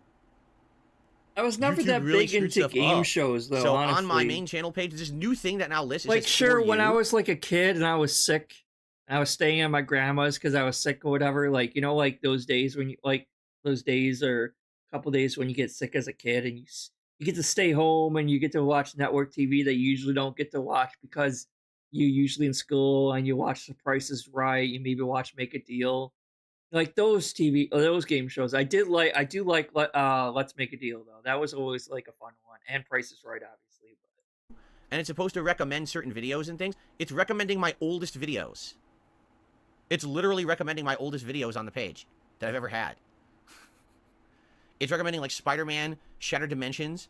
It's recommending my Need for Speed video from the launch of PS4. Like, why is it recommending those videos? So everyone is still good? Everyone is still good. There's no problems. It's as long as it's working smoothly. I just have to pee quickly. Oh my god! I just want to be sure there's really no problems and this pop-up error is literally doing anything but playing the brand new day one release game.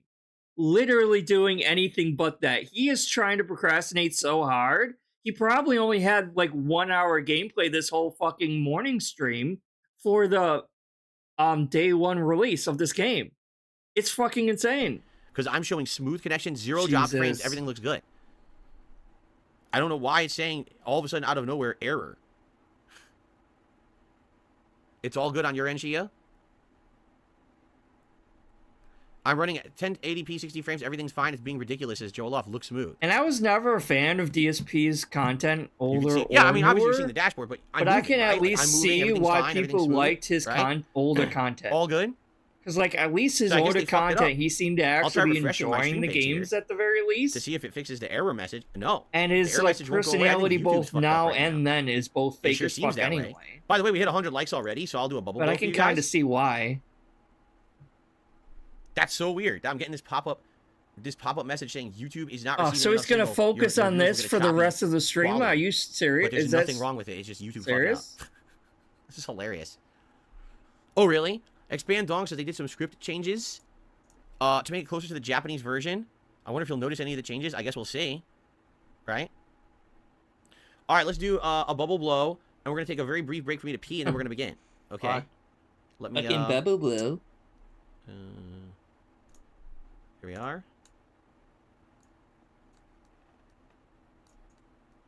So you can see me. I'm moving, right, everybody? I'm moving on camera, and there's nothing wrong. Derek, I'll see you later. This is so weird. I've never had YouTube error message. Why doesn't he have scenes for this? Why does he keep having to move the camera screen around every time he wants to do a bubble blow or every time he switches from the podcast to the thing? You should have scenes for this shit. It's a lot easier to just click a single button or get a hotkey set, like do just a quick hotkey instead of that. For no good reason. I mean, I use scenes and I don't even really use scenes that much except for the start screen and the ending screen, which I don't think is working at the moment because, like, it's kind of weird. Bizarre. Very bizarre. But like I said, YouTube's been having issues. As I told you guys,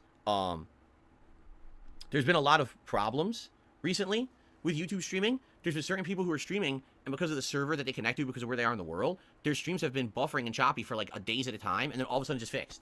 So it was a YouTube server issue. And then the other day, some people were telling me that stuff was buffering, but now it seems fine, and now I'm getting error for no reason. Amazing, right? All right, let's do a quick bubble blow. Literally doing anything but playing the brand new fucking game release because he doesn't like games. He's a fake ass gamer. He's a fake ass gamer. Like, oh my god. That's quite a lot of bubbles for that one little thing. Cool. Wow.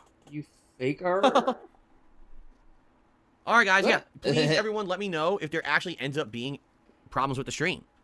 I don't know why YouTube is saying there are. I'm certainly not going to turn off the stream, right? That'd be pretty stupid if I did. If it's working and I turn the stream off, I'd be pretty stupid, right? So I'm not going to do that. I'm just going to leave the stream on and continue to broadcast and have no issues, hopefully. Okay.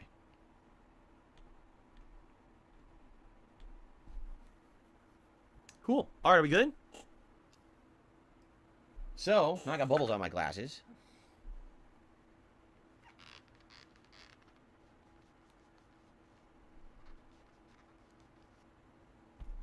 There we go. Okay, let's take a brief break. All right.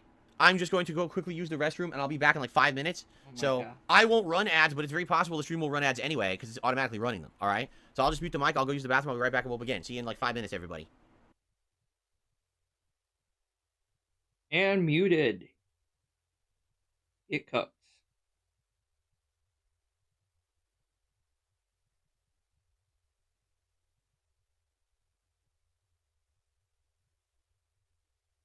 Are you having fun yet? Are you not entertained by this deafening silence? The sound of silence and the naked light I saw. Yeah, I'll stop singing. I'm sorry about that. Don't mean to subjugate y'all to that.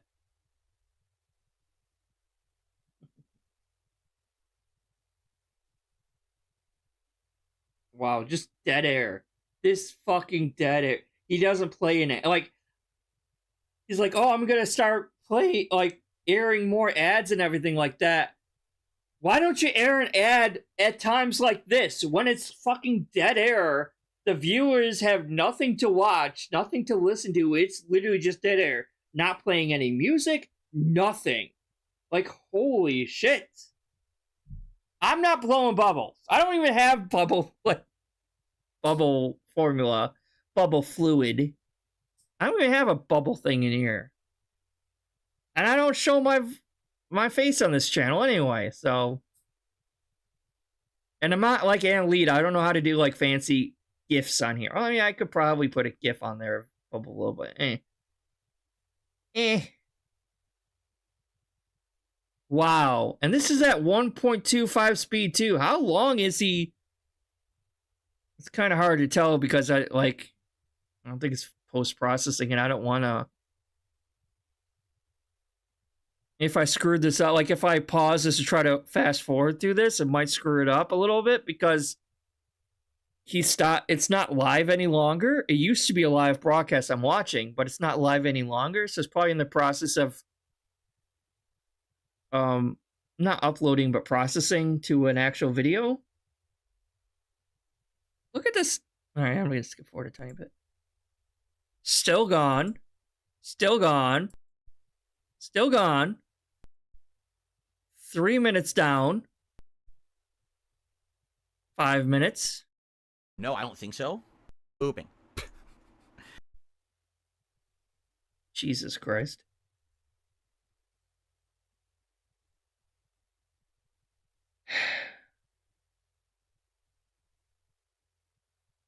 No, Kitty, that's a bad kitty.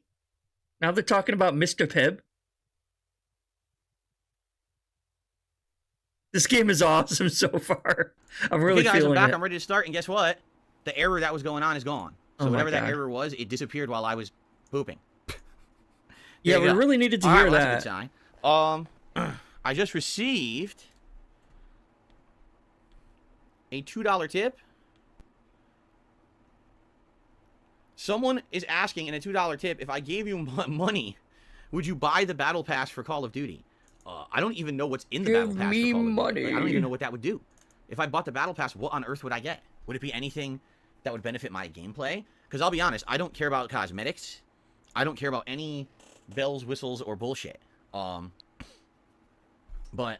if it's something that would actively help with my streams and gameplay, if it's something that you think we would all benefit from for me having, then I would consider it. But no, I certainly don't want you just buying the battle pass arbitrarily because I play the game or anything. You know what I mean? Like, no, I don't think so. But I don't know what the battle pass entails. Does anyone actually know what the battle pass has in it, or how it benefits you? I don't know. She just says, does it sometimes have new weapons? I don't know. I don't know how it works. I don't think I've ever bought the battle pass for Call of Duty before, have I?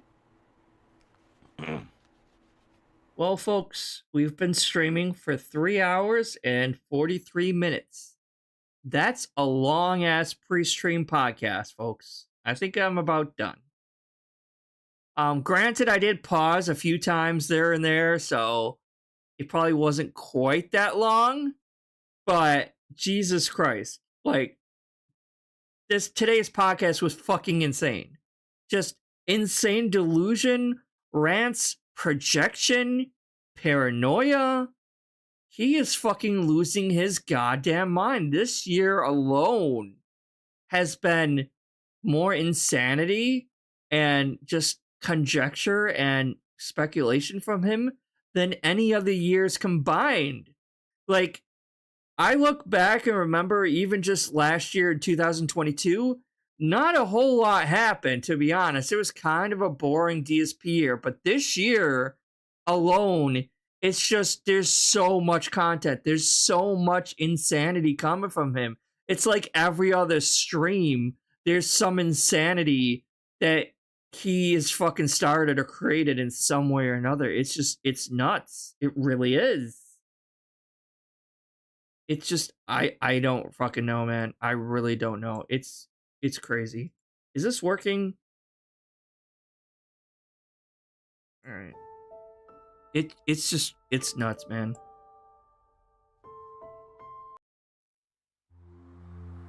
Because this year alone has just been insane. Insane in the membrane. Insane in the membrane. And like, I don't know if he's like going through some sort of midlife crisis or something. I'm not really sure. Or if he's just like losing his ever-loving mind from all the isolation and stuff. Because he really is isolating himself. But I digress.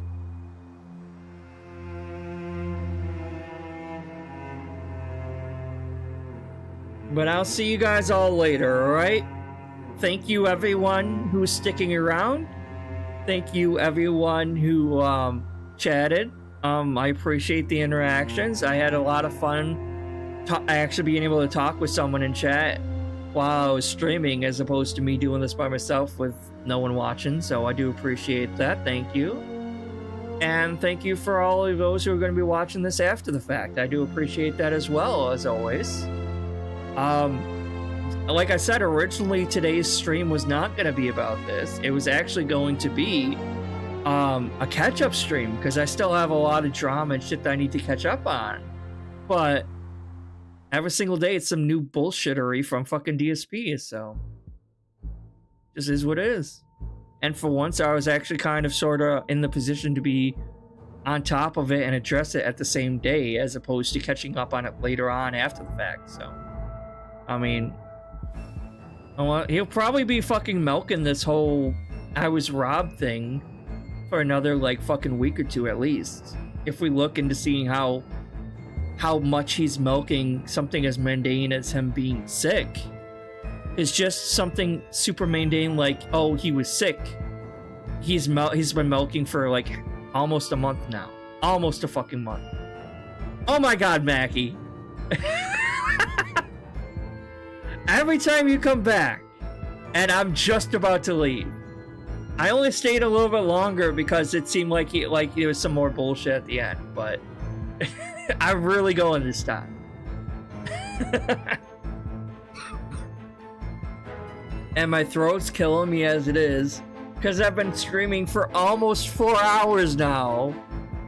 And usually my streams are more like 2 hours, 2.5 hours, not 4. And I don't know what it is, but like, man, he's just been pissing me off more than usual. He really has. Because like I said, when I first started streaming, I feel I was more chill. I wasn't as irritable. And I don't know what, but like as the year went on, because I started streaming, what, like in March maybe? Something like that. And just as the year went on, he's become more and more unbearable, more and more insane and paranoid, and it's crazy. Yeah, see you later, Choom. And stop showing up when I'm leaving and making it seem like I'm purposely doing it, because I really am not, I swear. And we got some apparently Final Fantasy VII, like Final Fantasy music playing, but it's not. It's still Genshin Impact. I need to change or add more music to this. Because all I have is like a bunch of different Genshin Impact music on here. But I don't know what isn't copyright protected or copyright free music. I think Genshin Impact music is, that's why I have mostly Genshin Impact music. It really does. Like when you first started, I was like, let me turn this down a little bit. When I first started, I really did not get as irritable and as angry with him. I was like, okay, I get why, like, obviously I was still a detractor. I've been watching him for a long ass time, right? Because I've been watching him mostly in clips though. Like I would watch clip channels and I would watch Detractors restream while talking over it, and I wouldn't get as invested. I would more listen to the restreamers as opposed to watching him straight, right? But like there's something different about watching it through a restreamer and just actually reacting and watching him with no filter whatsoever, and it just makes it even more unbearable and even more like irritable watching it that way. No, I don't hate you. I really don't. But I'll see you guys later, all right? Take care and have a great one. And if I don't know when I'm gonna be streaming next for that catch-up stream or not. When I say it like that, it sounds like ketchup and not catch up. But I don't know when I'm gonna be streaming again next, so if I don't see you guys before Thanksgiving, and if you're American, if you're in the United States of America, I don't know if you guys knew or not, but there's this thing called Thanksgiving, and it's a holiday that we celebrate, and we usually have turkey and stuff. So if I don't see you guys before then, be sure to have a great Thanksgiving, and be thankful we're alive here on this planet, and be thankful for friends and family around us, and be thankful we're not this piece of shit like DSP. And have a good holiday, all right? If I don't see you guys before then. All right, peace out.